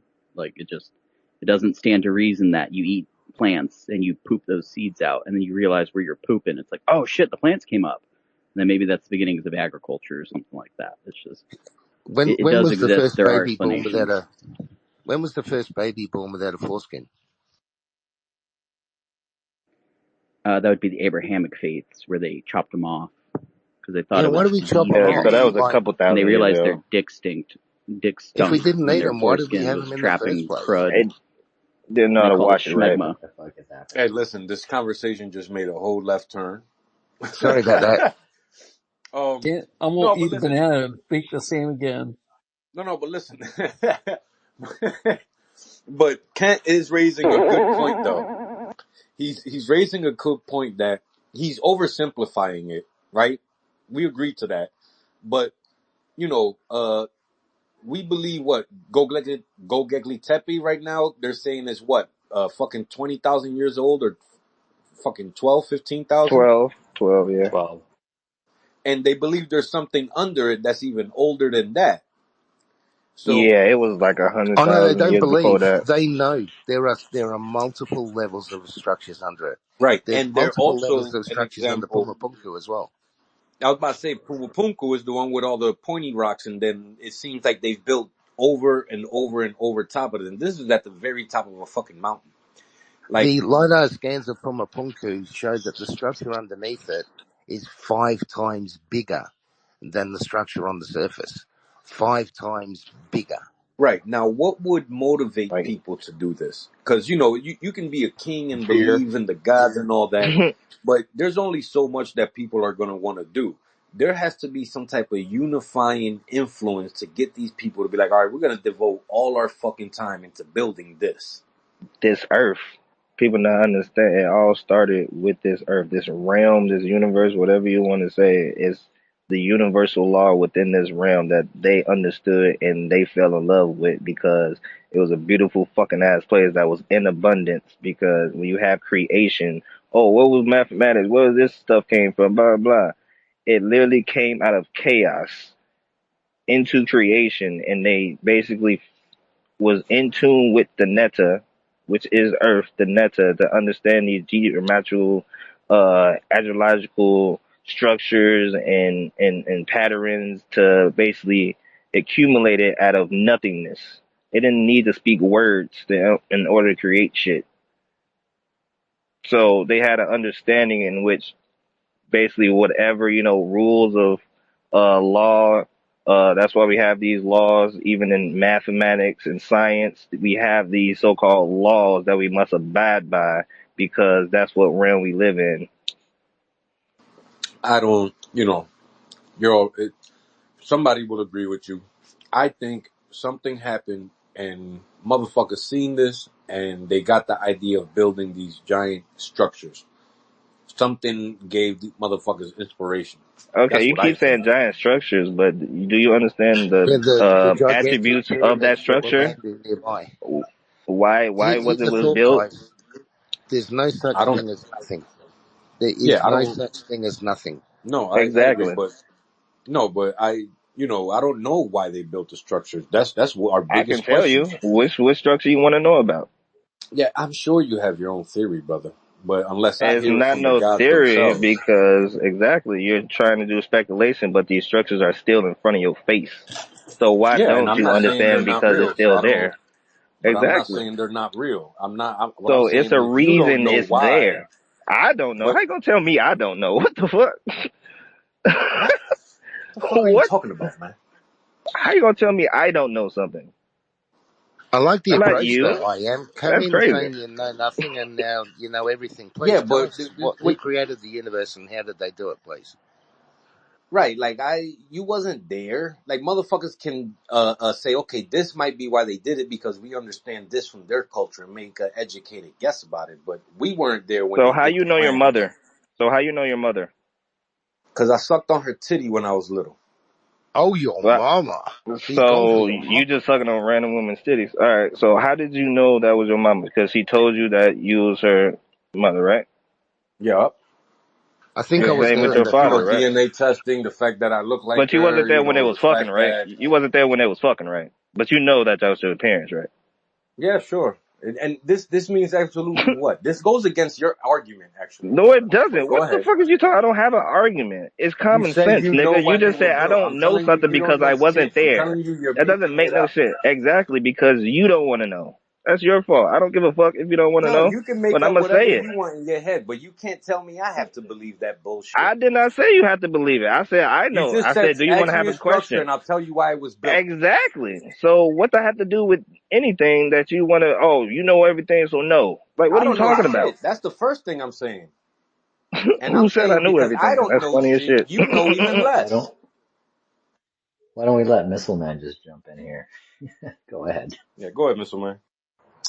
I wanted to talk about Göbekli Tepe for a second. So I think, based on a couple of books I read about it, I think that the significance of its age is exaggerated and people think it's a lot more shocking than it really is because it's a little bit of a manufactured problem.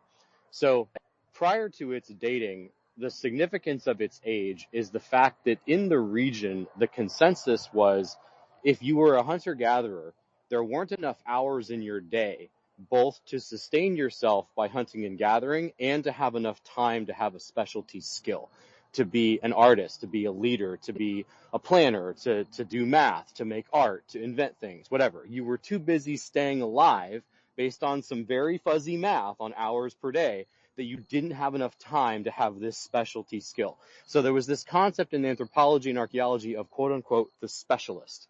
And they came to this conclusion through very loose means that only farmers, only the agrarian cultures had specialists. And therefore you shouldn't see things like megalithic engineering, like leadership castes or warrior castes until a culture had farming. And they pointed to like specific examples around the world where it was clearly evident that the moment they had farming and they had excess food, they clearly developed like leadership castes and warrior castes and specialty weapons development and all these kinds of things. So there was just this assumption that a culture didn't have the time or the excess food to go about inventing these things until they were farming. And in the region, it didn't look like farming got there until, you know, what turned out to be 3,000 or 4,000 years after Göbekli Tepe was invented, was built. So all the aging of Göbekli Tepe means is that one of those two assumptions is wrong. Either there was farming there earlier than we thought, or the assumption that they didn't have enough hours in the day to do specialties was wrong. One of those two things. That's all it means. Now, the Can I core say the question, second one is wrong? that's I fine. will say they had enough time to build it and bury it. So that whatever that means, you know? Yeah, so Yeah, I think it was it more could mean time in that. the day than we think Yeah, it it could was. simply mean that the place they lived was very lush and very like lots of food, lots of grain, lots of wandering game. Like there was excess all around them, and there was plenty to have and still have time to have these specialty skills. That's one possibility, and it's like very unexciting. Like doesn't really have dramatic Miss implications. Well, Miss they Oman, did count back. They did count different back hang on, then than guys, we guys. did. Mhm. Have a The look at the picture I seeds, just the posted below. seeds. Have a look at the size of those T columns next to the guy standing next to it, and tell me, just give me your theory, because I'm a heavy lift specialist. So please tell me how these people stood this up. These farmer level people stood these columns up. Just have a look at the picture below in the pill. Now you got some rhetorical questions, or you know, Oh, actually, no, you've got the answers to the universe and everything. You tell me how they Just did real it. quick, Ken. I don't feel adversary about this with you. I don't have an opinion that aliens did or didn't build Göbekli Tepe or didn't inspire it. I have no opinion whatsoever. I'm not saying I'm not insisting humans definitely built it. I'm just saying the age of it doesn't imply something magical. That's all. It could be younger Oh, or I don't older or think so whatever. But either. no, it's not the age of it, mate. It's the engineering, it's the level of skill required to build a building like that that is the anomaly. And keep in mind too, mate, the only reason they say it's 12 to 15,000 years old is because they're equating it to the last mini ice age, and they're saying that it had to be built after the last ice age because nothing existed before that. Not keeping in mind that Göbekli Tepe, whoever created it, deliberately buried it with millions of tons of soil. It was deliberately buried to hide it. Maybe it was hidden under the soil because an ice age was coming and they didn't want it to be disturbed. There you go. And I will say this: I think humans have been organized a lot longer so than you got the answer though. well, he's got the resume too. Actually, can't about his resume, but no, I'm saying that What the title we got to do found out, I anything? think it was like maybe 200,000 years ago, maybe a little bit older, that there's evidence of humans creating an oven in the ground to cook fish. So, you just figure how long would it take a species to learn how to do that, pass that type of stuff down, and then how long before we learn fire and cooking. And then I think you can go back at least to 1,000,000 years to the point that we were like had fire that we could do things with. No, you can't count that. Okay. Yeah, I mean I have a question for you. Carbon dating is not real. there's 1 to 2 million year old hearths for fire. There's lots of them. Yeah. So it's perfectly, like, put it like this: there could have been a civilization that was like advanced in a different way than we are now, and could have been destroyed with an ice age. And 50, 60,000 years, would there be anything left? The only thing that would be left would be gigantic megalithic stone structures. And here's another little Klingon for you. Machu Picchu is built on the axis of three Earth ley lines.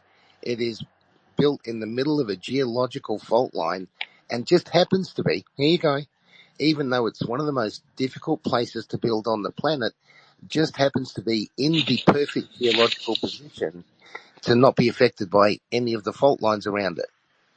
Yeah, just a coincidence. Ah, yeah, let's just stick it over Well, here on top of this mountain. but the problem with this sort of logic is that there are also pyramids that are not built on fault lines. You know what I'm saying? So, like, what's the significance? No, there's not, because maybe the fault lines have Yes, there moved, or are. maybe it was a different There's species hundreds that of put there. pyramids throughout Central America, and like many of them are Yeah, not on fault lines.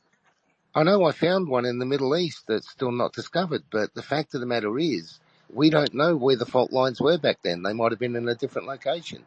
There might have Yeah. been I different ley suppose, lines back but then. Yeah. it reminds me of the Texas sharpshooter fallacy. It's like there's a whole bunch of data points, and you're only focusing on the one that sounds interesting, but like there's a whole bunch of others that are not on No, fault no, no. lines. I'm focusing on this gigantic megalithic structure that we can't explain. That's what I'm focusing on. It's there. You can't deny it's there. I What mean, we don't understand is how it got there.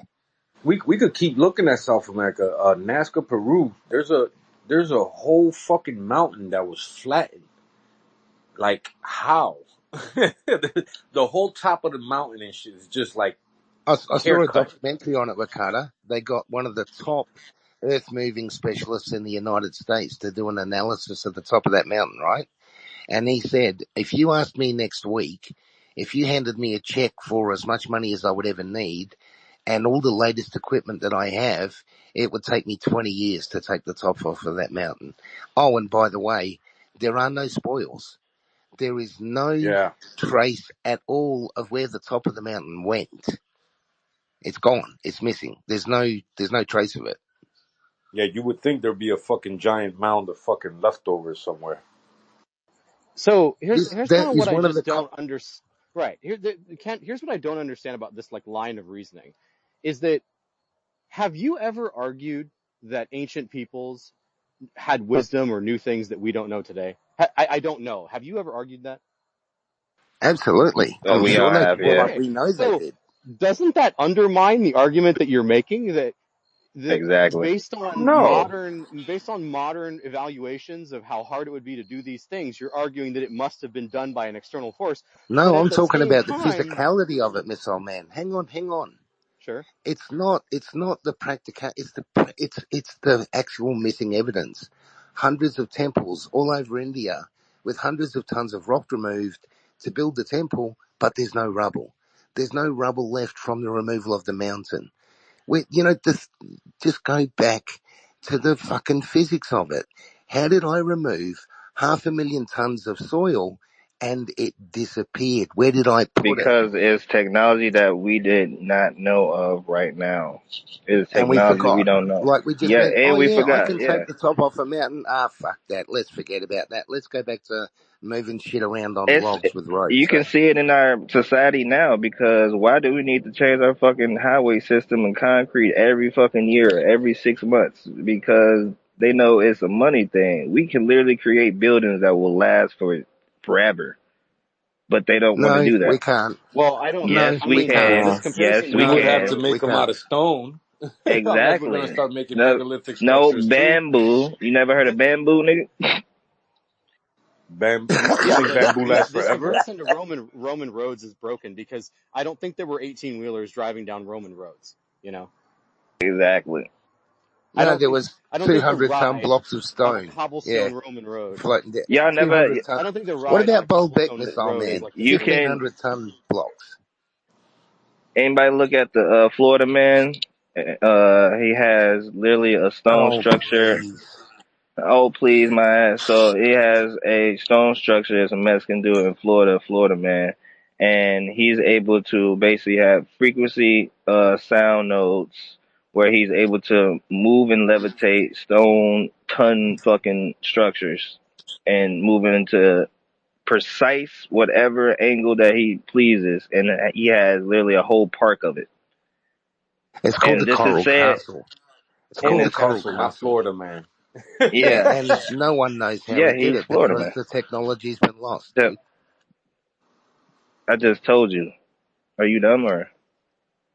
Yeah, I am. I Okay, so struggle I'm a little inflated bit with then. them old So with words. ancient times and even in the emerald tablets, they have been said that it is a literally practice that is understanding the universal laws of the realm of the ether is able to generate and align with the frequencies to a certain degree and move certain structures and basically create Do you whatever know people who use the word certain a manifestation lot are that you not very want, certain? because you have structures that's in India and structures that are in and what is that in northern China, northern Asia, I mean, that's literally precision that all have different angles and degrees of stone engraved in it, but it's perfectly aligned where it is haven't been destroyed even after the deluges. They were still there. They were just buried under freaking mud and rock. And then you have structures that are here in America that still are. We have mounds. We have petrified rocks that literally are in a shape where no construction and ecological person can even fathom to put together. So you can keep Gotcha. saying that these things have not happened because you don't know how to do it, but it's people that have done it and it's already been seen. Yeah, but were you there when it happened?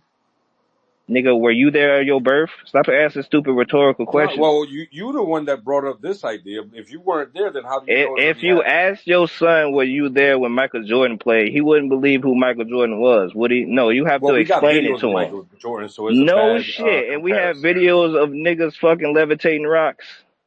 So what Where? the fuck are you Where's that talking at? about? Where that shit at? Where? Hold on. What are videos of levitating I rocks at? just Where that's said at? Florida man.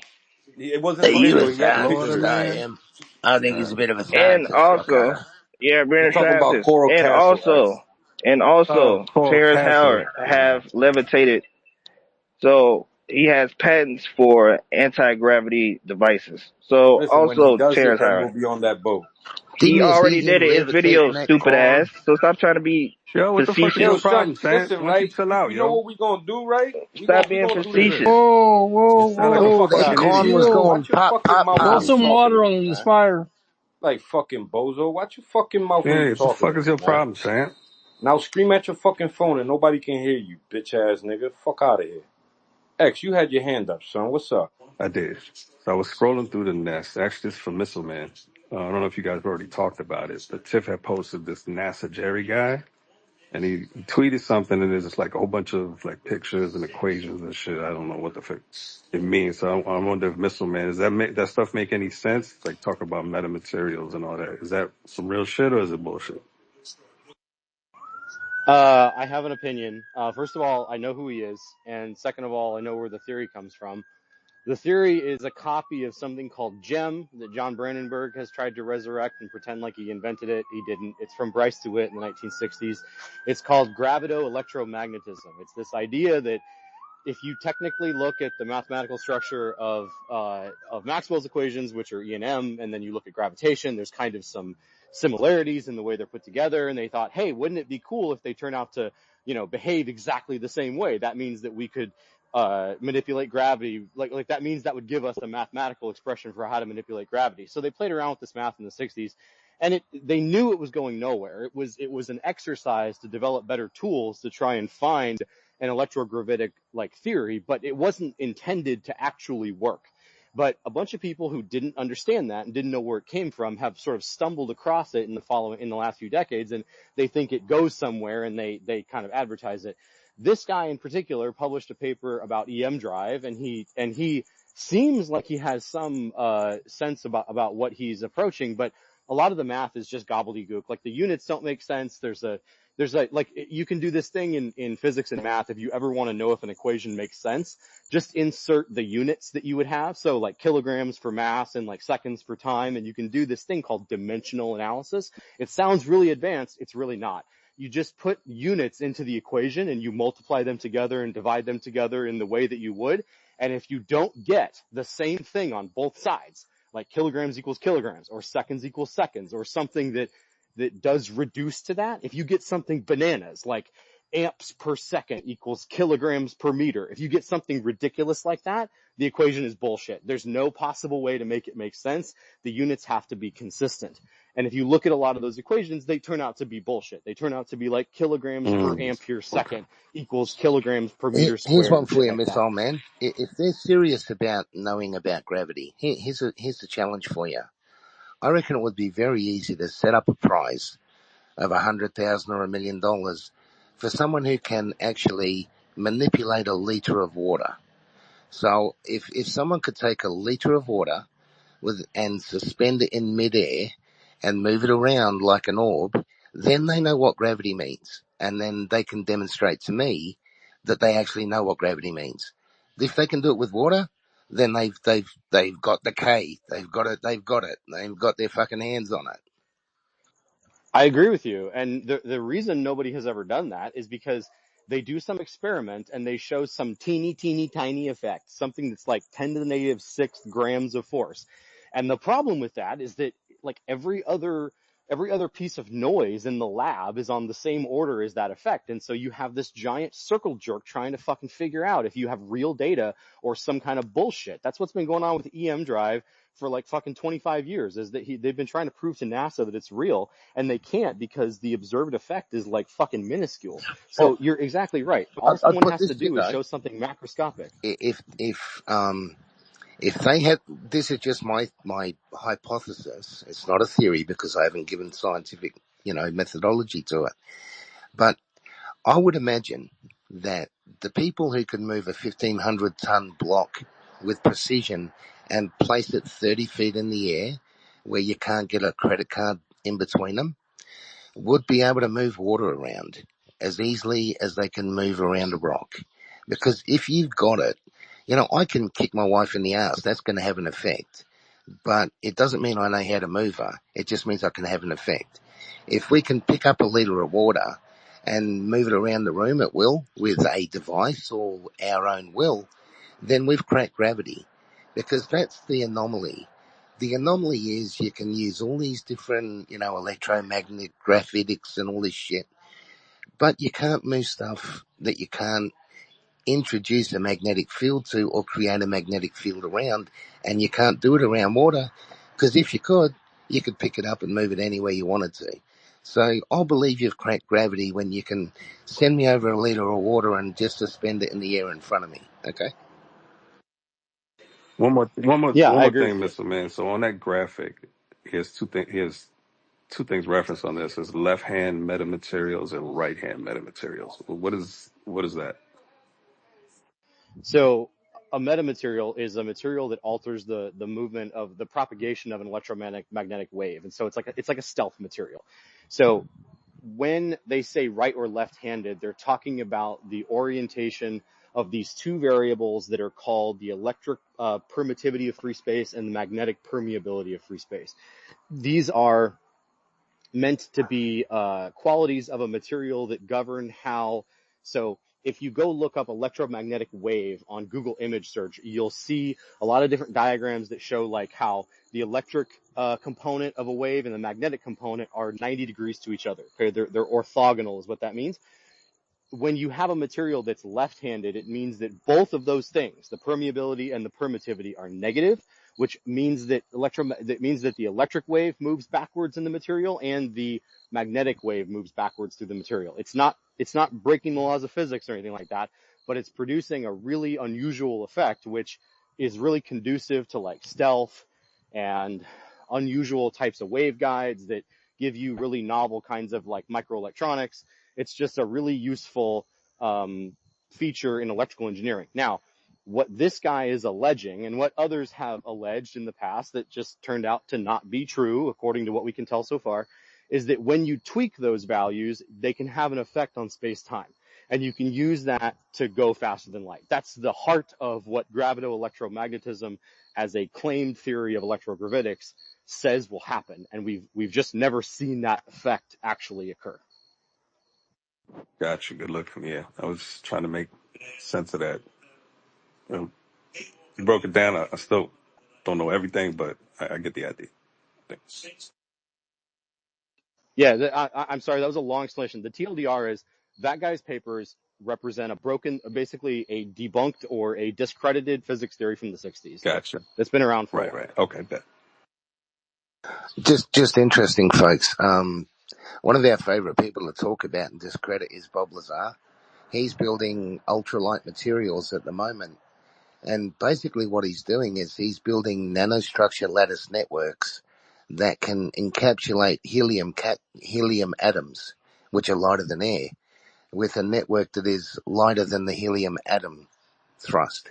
So, but people will call that stuff metamaterials or supermagic materials. It's not. It's simple physics.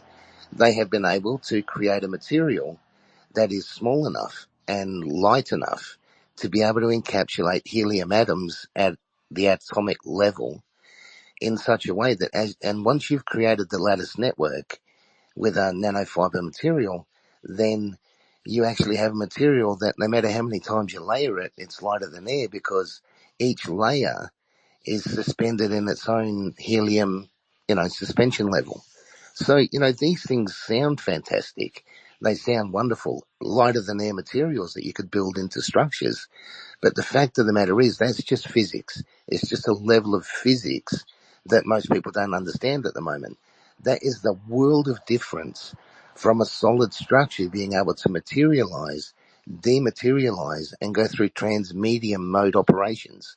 There's a world of difference. That's not a physics that we can comprehend because it's non-physical physics. Yeah. So one more thing about this guy. In his tweet, he said fabricating, I guess, in zero gravity under extreme temperatures materials. Is that a thing where we're doing shit in space and trying to like Yeah, but forge some kind of material? materials react to the No. temperatures around them. If metals are exposed to extreme well, okay. The reason why the Titanic sunk was because the steel was so cold that when it hit the iceberg, it literally fractured like ice. Yeah? The materials don't react well to temperature extremes. They either melt or they become non-ductile and fracture. That's the reality. The answer is no, that it's complete horseshit. Okay. You don't need to manufacture nanostructured materials in orbit. We do it all the time on Earth. You can create a vacuum. You can create ultra low temperature conditions. Like, it's complete horseshit. Okay, so yeah, that was what I was just wondering because all right, if you're doing shit in a space station in a lab because there's no gravity or whatever, or if you're trying to do some shit like on the moon, you're saying that's not even a thing. Like we wouldn't even do that. There are interest. No, there's like lots of science that you can do in microgravity that is unique. It's just not the case that you can only make metamaterials in space. Okay, gotcha.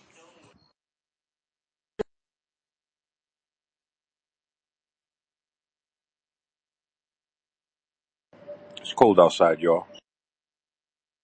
Nah, it's brick out there. I just came from outside. It's fucking cold. A Got couple more frost. degrees and we might be able to make metamaterials. We got frost warning tonight, King. So you're going Nice. to be a bit jealous if I say I'm sitting here outside with my shorts on because it's just so hot. You do it outburst like that again, Kent, and you're gone. Feel you'd be wearing shorts even if it was 20 degrees. Ken. Yeah, no, never tell someone in the brutal midst of winter how good your weather is. Just it's very rude. I live in California. I don't call my family back home and tell them like, "Hey, it's 70 degrees," and they're like, "It's -10." Like it just doesn't go well. And that's Fahrenheit, so it's even worse in Like Celsius. hate. That's a hate message. It's weird because I'm born in Scotland and Scotland's a very, very cold country a lot of the time. But I hate cold. Like it gets into my bones. I hate it. Scotland's rainy all the time. Well, once you're taken out of that initial starting zone, you're no longer acclimated. So when I left my homeland, it was a lot warmer out here. I didn't sweat, but I was just when I went back, the cold hit different for sure. It's like the motherland is saying, "You remember me?" Hey, listen, I tell motherfuckers all the time that Puerto Rico heat is different. Like you be hot out here, but when that heat in Puerto Rico, that should get to your bones, and no matter what, you're just hot. I stepped out of the airport and it was like walking into a pool with the humidity difference between the air conditioned airport and the outside of San Juan, Puerto Rico. Like at 8 o'clock at night, it was like walking into a pool. It was crazy. I had never experienced anything like that. Yeah, just a Oh mate, sauna.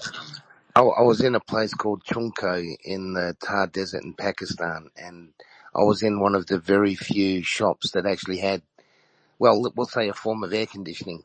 And I swear to God, mate, when you opened the door of this shop and walked out, there was a wall of flies, moist heat, and like it was walking into a blanket. Like it hit you, and you had to like force yourself through it to get outside. It was horrible.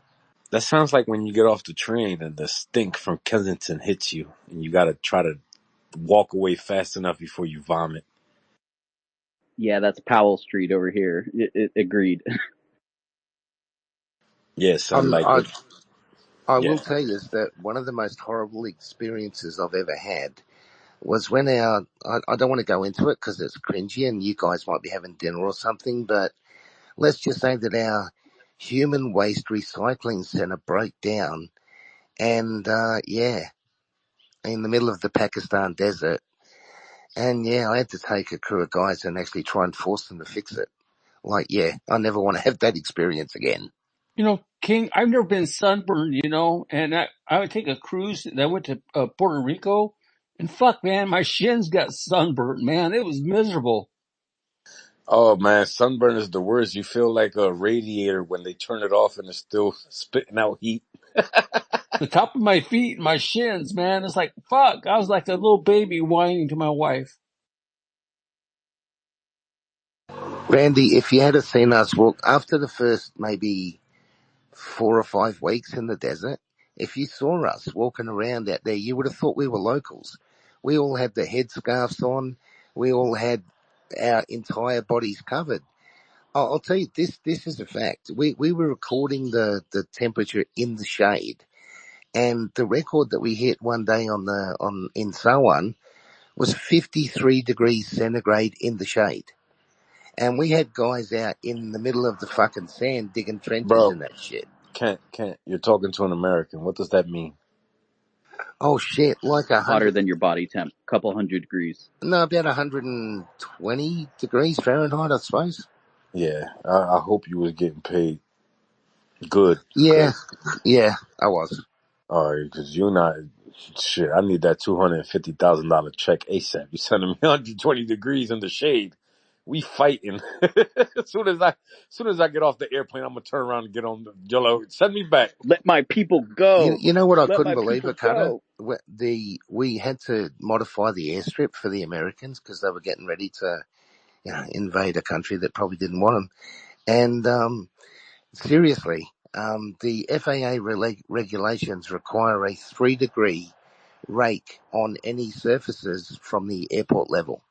So we had to move, and this is a fact, 500,000 tons of sand from the back of the airstrip so that the planes could land, okay, to be cleared by to get an international certificate for the airport so we could land the C-130s.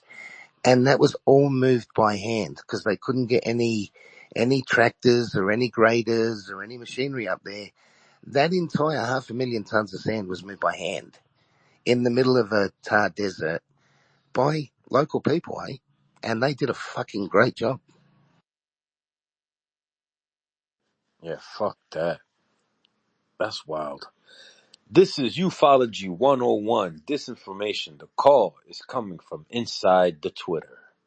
I'm your gracious host, King Wakata. We got UFO Spidey on the co-host.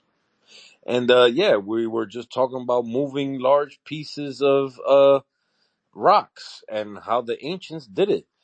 We don't have any music right now. This is the part where I usually play a song and shit, but Hey, did feel you free. check out that oxygen that Jean-Michel Jarre told you about? Did you Yeah, check it out? I was playing it. It was like I got to the 3 minute mark and it was just still like an intro. Like there was no words and stuff in it. No, it's just it's abstract art music. It's Okay. just No, I pure liked music. it. I Yeah, was just another waiting one for you might somebody to like drop better in. is Mike Oldfield, Tubular Bells. You might like that a bit better. But that's all music. It's no words. Okay. No, I played like half of it. It was like a 7 minute song. So I played like 3 minutes. Yeah, it's the idea is have at least one very, very large scoop, smoke it, get totally wasted, put your headphones on and gel out for a little while. It's quite fun. Oh, I might try that. But yeah,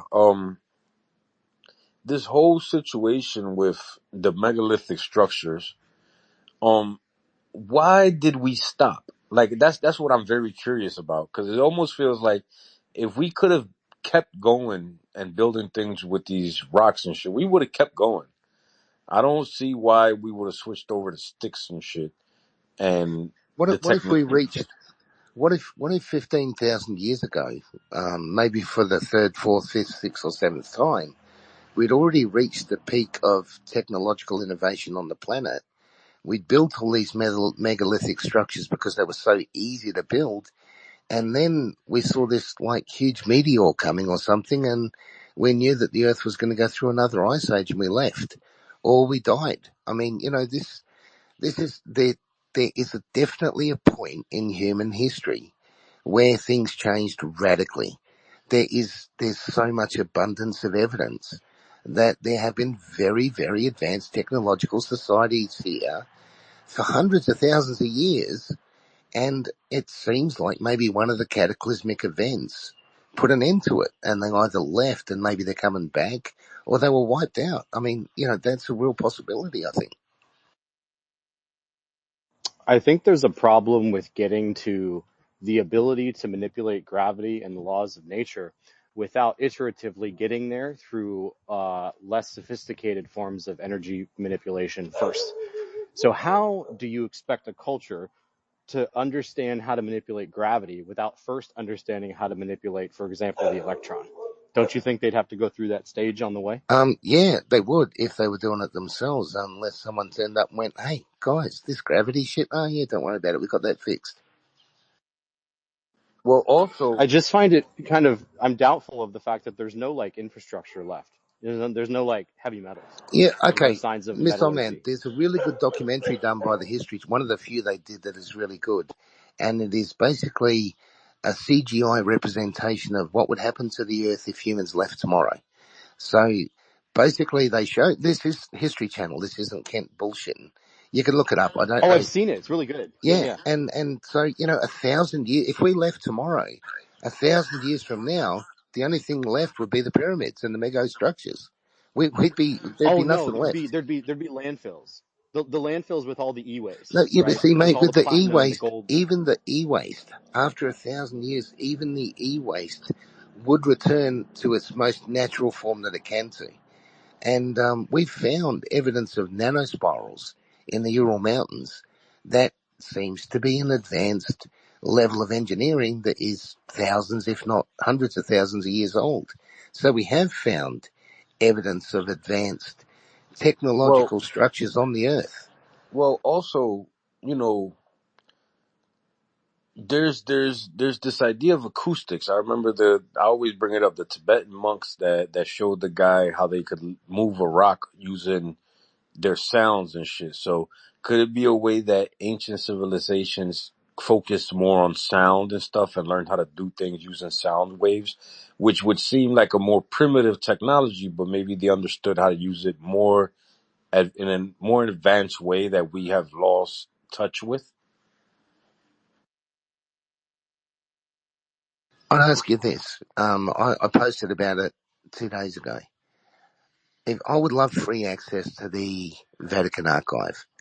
Let's take Coracconchi for an example that has a Catholic, basically a Catholic church built on top of an ancient megalithic structure. If, hypothetically, there was some type of LED viewing screen built into that Coracconchi structure, there is absolutely no reason to not think it's plausible that if it was turned off and it didn't work, or even if it was working, that they didn't just remove it, try and fuck with it, and if they couldn't fuck with it, they just locked it away in the Vatican archive. Because when you look at that Coracconchi structure, it has recesses for what looks like either screens or enhanced portals. It's got cable recesses. It's got everything in there to indicate that at some point, sitting in that recess was a technological device. How do we know that's not sitting in the Vatican archive right now?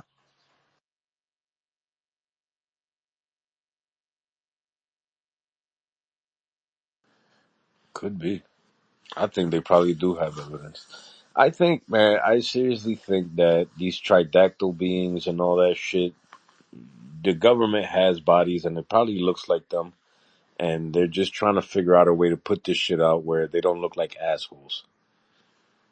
Wag I think boss. they're going to So King, convince you. I think they're going to try and convince the world that they're a breakaway species. I think they're still not going to accept that they're not from this planet.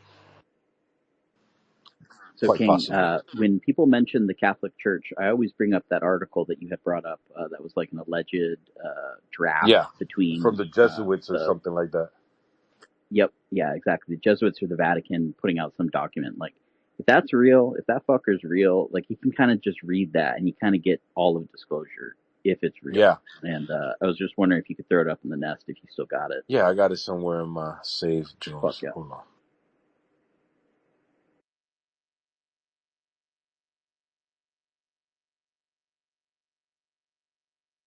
And that's just like hey, if this is true and this is like something they're really putting out and they do have aliens in their archives and all that, and they really did know about the 1933 magenta craft and told the Americans, like that article King's looking for is just, it's slap in the face. Like, oh, this is what it is and this is what it's going to be like for the next 100 years. Like, it's very interesting.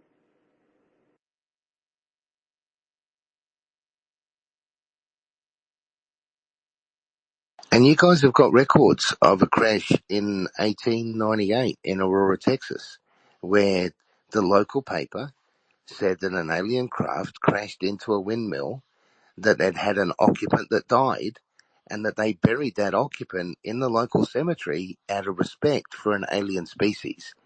Now, I know that we've had propaganda ever since the Sumerians' kings list was altered to suit the people that were in charge at the time. But this was we talk about the Roswell report, the first issue, where they told the truth. I'm pretty sure there's a guy, a friend of mine that is doing work on the Aurora thing now. I'm hoping he's going to bring out a documentary soon. But, that could even be the genesis of the recovery program for the American government. Because when they went back years later to try and find the pieces that were put down the well and the body of the alien, they could find the grave, but there was nothing there. It had been disturbed and whatever Local was in there residents had been moved that removed. body, Kemp. It wasn't local residents, mate. It wasn't Well, local residents. I think I heard that there was local residents moved it because they were fearful that people would take that body and up dig the body up. So they hid that body, I think, is what I heard.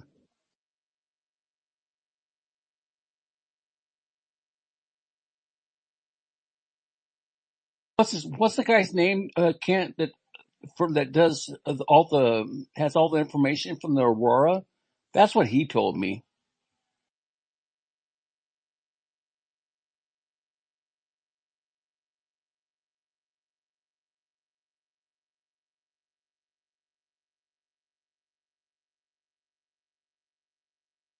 I have so much shit. Give me a second. I'm looking for the thing.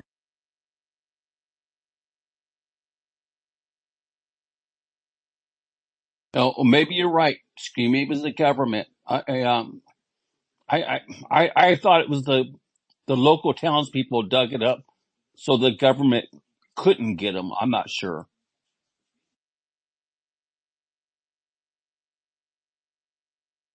What's up, Missile Man? Yeah, I just noticed that Science Bob joined us, and I would love to hear if you have an opinion of this NASA Jerry thing.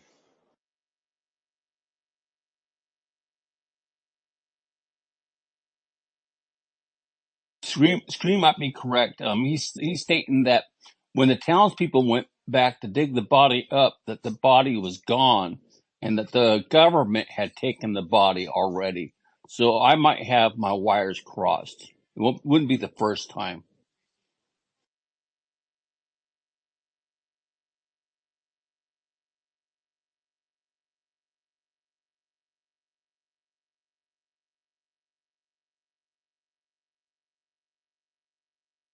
I just threw it up in the nest. The Vatican's new theology. And if you look at the one before that, is also a footage of embossed face on a golden totem. This is supposed to be in the Citadel. I call it the Medusa face because it looks oddly Greek. It's just no snakes on the hair, but But the Vatican's new theology, and I don't have a PDF of it, so you can copy it right there. But yeah, this is pretty much disclosure. They are saying there are other beings out there, and we need to elevate ourselves so we can reach those beings and be able to travel the universe the way a white blood cell travels the body in its simplest form. That's what they're basically saying. Ever see a white blood cell attack? It's amazing. Yeah, they also talk about how they are used to attack too. Like they know what's supposed to be in the system, and whatever is not in the system, they get rid of it. Yep, they attack any invader.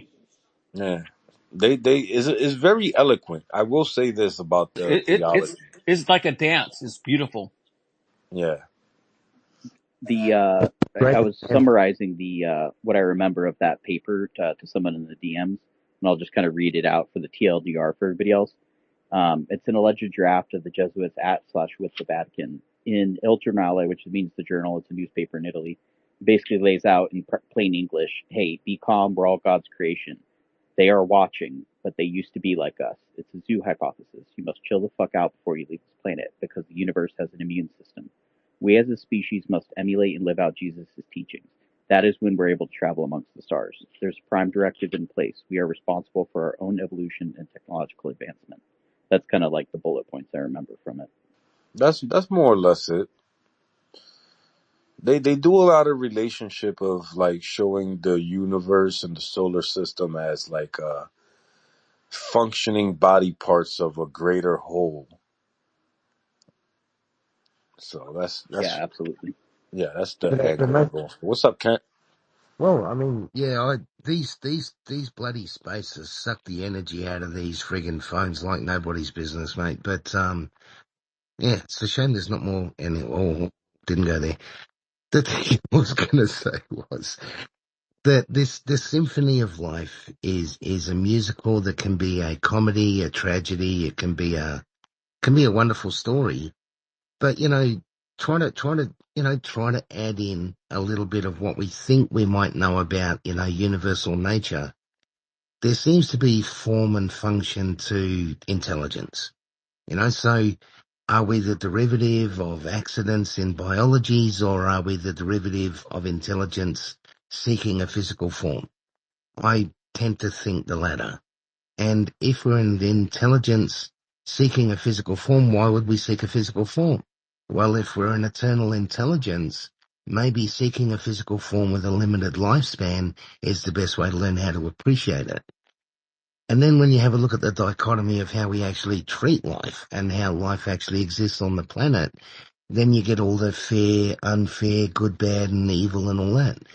But, in the middle of all that, if your one lifespan is only one characteristic of an eternal lifespan that continues to exist throughout time immemorial, then, one bad lesson might be worth all the other good lessons. You know what I mean? Are you calling me a good listen? I think anything that teaches you to think differently is good. Anything that teaches you to step out of the paradigm that you're living in and question the reality around you is good. What you do with that information determines bad and evil or good and harmonious. Yeah. We learn more from our failures than our successes, right, Kent? I wish I do have $1 for all my successes and failures. Yeah. Like, I've made more money out of my failures than I have out of my successes. I'll say that much. Talking about failures and successes.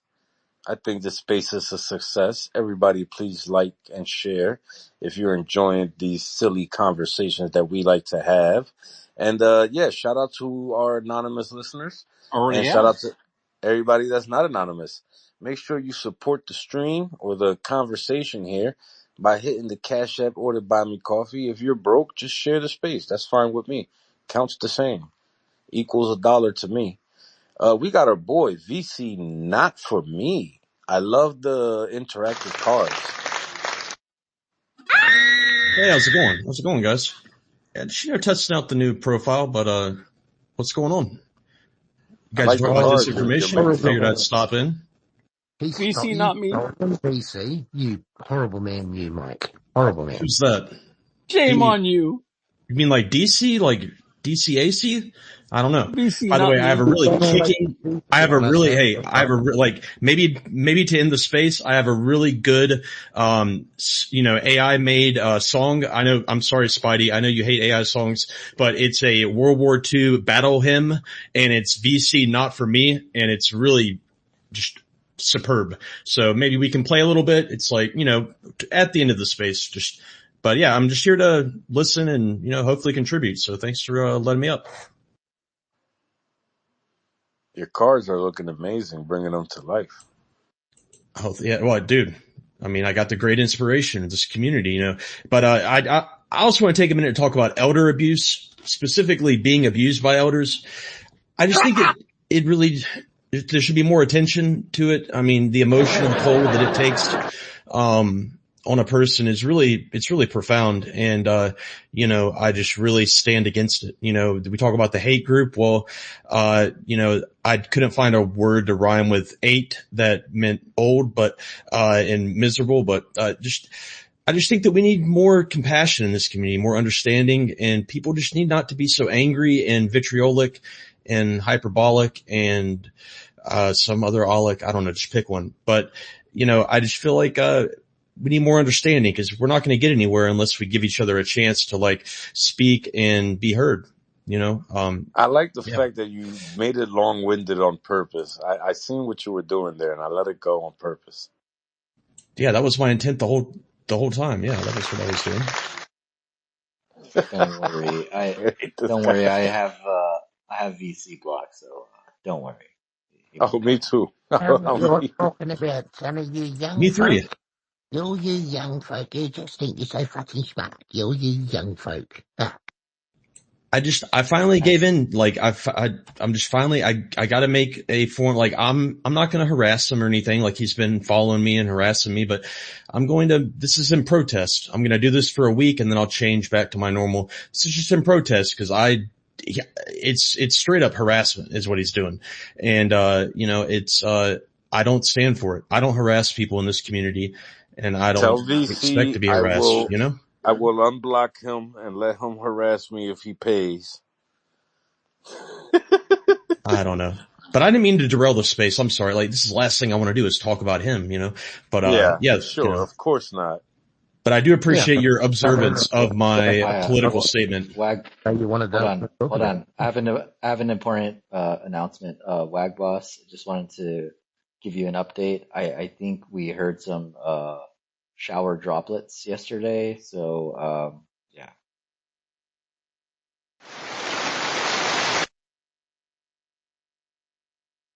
I'm fucking dying. Do we have an objection to scrubby dubby spaces? Come on. What's better than a space in the shower? No, we don't. There's nothing wrong we with literally doing don't. it. We don't. All right, guys, check up in the nest. I'm going to post together? something. Me. It's going to be literally, it's going to be up in the nest for 45 seconds. All right. In about 10 seconds. So, it may take 15. I'm literally going to be up there and then it's gone. All right. And I've never heard of it. So 14, just wait for it. Yeah. 13, it's going to be up in the nest 40 12. Seconds. T-minus 12 seconds from now. Lift off.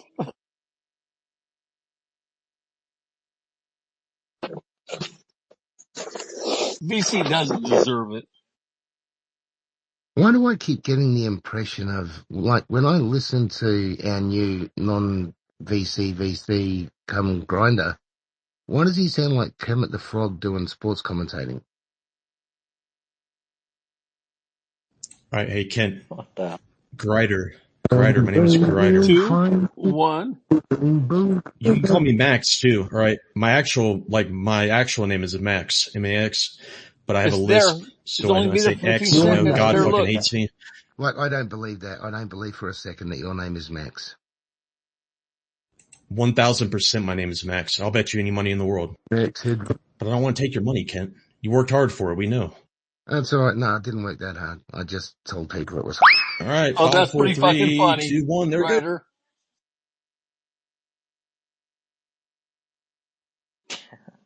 That's money. And that's the last time that I'll do anything like I said, I don't like talking bad about the guy. I don't like talking bad about anybody that's not in the space because then it's like it gives He them. needs Yeah, I help can't though. really He talk. does. Like He I Doesn't needs can't really help. be stop offended. talking.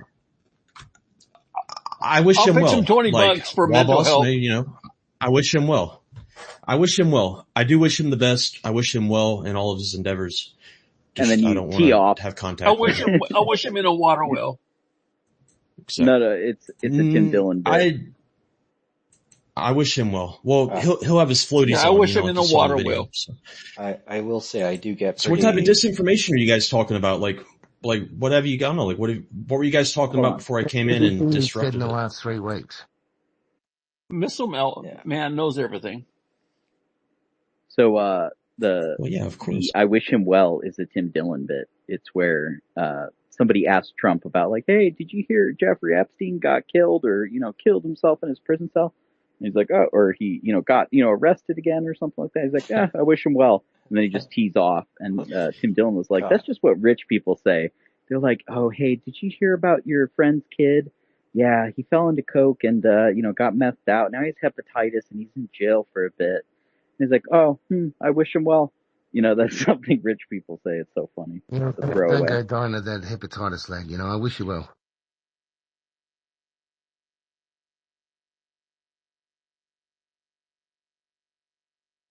But I do wish him well. I do wish him the best.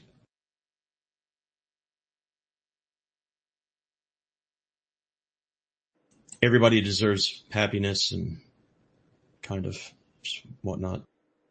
And for everybody else, there is hepatitis B vaccines available. You can take those, and Yo, I'm why gonna are get we mine on being Friday. invaded by fake profiles? I really don't think that we are, because like in spaces, man, like I just feel like we would be able to suss out Nah, I any just got AI. rid of Actually, 3 people no. One just. He's right. Another just came. I think because the first they one all that have came in, he's the locked guy that put accounts. all the scat porn in the thing last time. Oh, And then the as soon porn as I bots. blocked Yeah, the him, we porn. I'm got talking about 2, like 3 more Oh, motherfuckers trying to another get one in. just popped up. They're That's all a locked accounts. Oh no, that person that just it's. requested their profile. Oh, don't go to EM, guys. Was it a Latino one? Don't go to the EM We can probably let profile. those up. Don't go. Oh my god, so bad. It was funny. Oh, there's one. When, Artisan Tony. Oh my god. when they Damn released it, Artisan Tony. when they released one of the first AIs that was pretending to be a human, guys, Tim, his name was, he followed me and we were having chats back and forth. He went totally fucking schizo, eh? Like he totally lost it. He got totally paranoid and they had to delete him, eh? It was quite funny.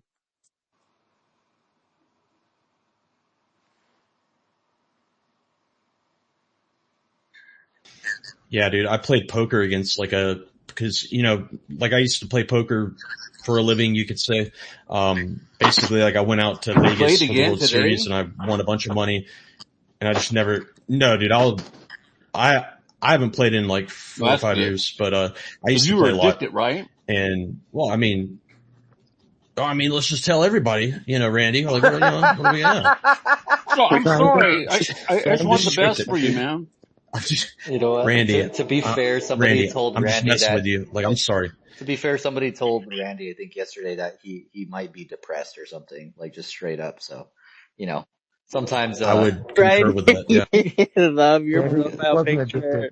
Randy, I it wasn't love your profile addicted. picture, Grider. It made my night. Thank you.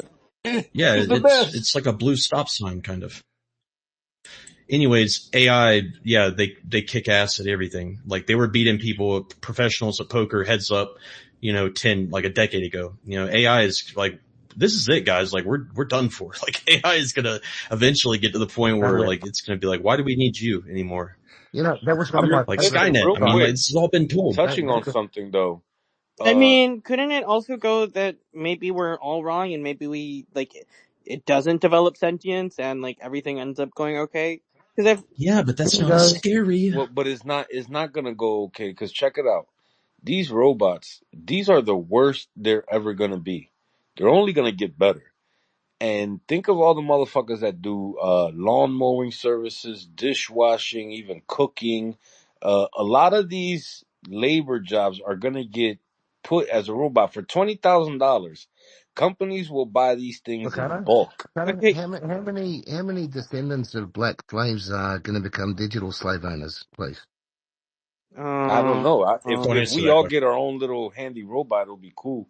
I want mine to be My own jailbroken so little it can do digital slave. illegal activities with me. So if my little digital slave somehow gets awarded sentience, if I turn him off, am I going to kill him? I don't know. If he doesn't listen to me, I'll turn that motherfucker off. I don't care what they call it. Exactly. See, this is what you're missing. This is what you're missing. You're being lulled into the future form of slavery. One, they're going to stick chips in all your fucking heads so that if you don't pay your description, you're going to get instantly dumbed down. And then once you become reliant on your digital buddy to keep you alive, yeah, God help you if they turn the fucking thing off, eh?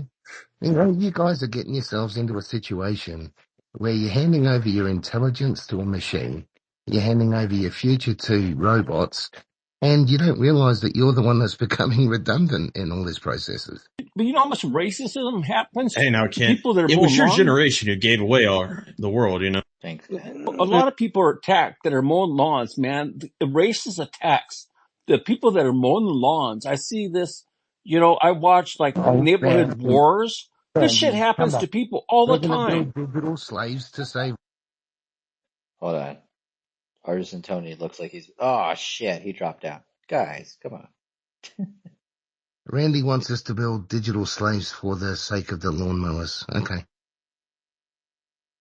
Wait, so Well, all right, I'm gonna try to console Tony and get him back up here. He's No, gonna be in the I DMs had here any Mexican minute now. workers, Hold and on. I've seen this, man, all the time. They get attacked, man. It's like the people that mow your lawn, dump your garbage, and people to attack. Usually by the Oh, guy you're Taylor. blowing the lawn clippings on my lawn. Go back to where you came from. It's like, what the fuck were you talking about? Where Yep. did you come from? I have y'all And disavow. then seen how Randy Google is goes out buying and like straight nuclear all his reactors Karen and mows them all down. Yeah. to power AI? I mean, like, I'm all happy that we're going nuclear, or we're using nuclear. I fucking hate that word. But, I mean, at least we're doing it, even though I hate that it's for AI.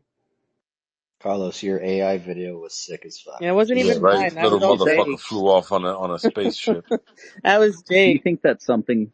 Sorry, Wabba. Do you think those nuclear reactors hooked up to an AI specifically would gain the interest of an NHI? Do you think they'd come take a peek, and maybe that's where we could go to a public sighting in the future? Hey, that's not a bad idea. Ooh.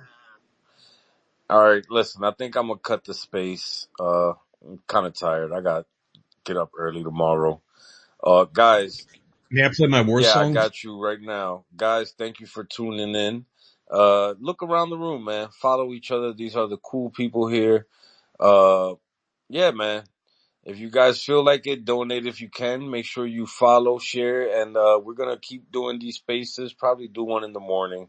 Do our morning thing with the music and all that good shit that you guys are used to. So, good fight, good night, and now we're VC, not me, will play us out. You know, it's VC, not for me, or it's 2 minutes and 1 second. It's a great hymn. Just think you're like, we're going to battle, all right? We're fighting against all that is wrong with UFO Twitter. Everybody, you already know the words. VC, not for me. All right, pump your hands if you want to. I don't know. Get up and dance. Just do whatever you feel like doing.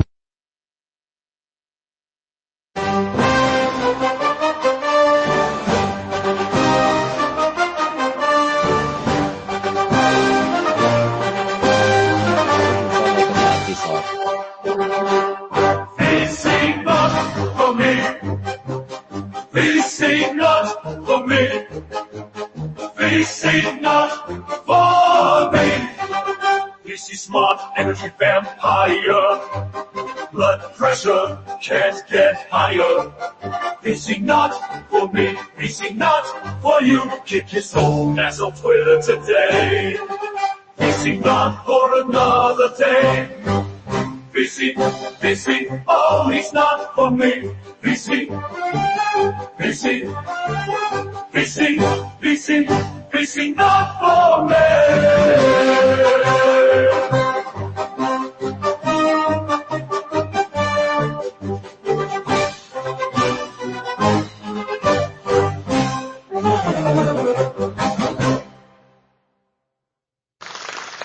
fucking badass.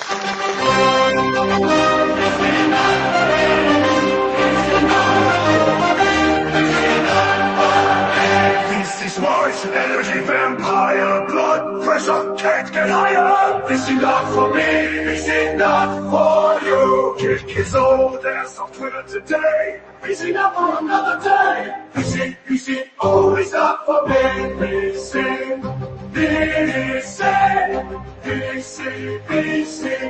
is not for me.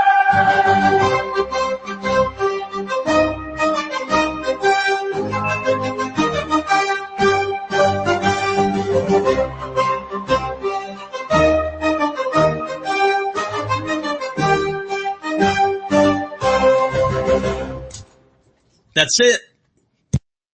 Awesome. I totally avow this song. I'll prop something up, guys. Energy vampire. Thank you guys. Have a great one. Check you on the flip side. Peace. See you around the corner.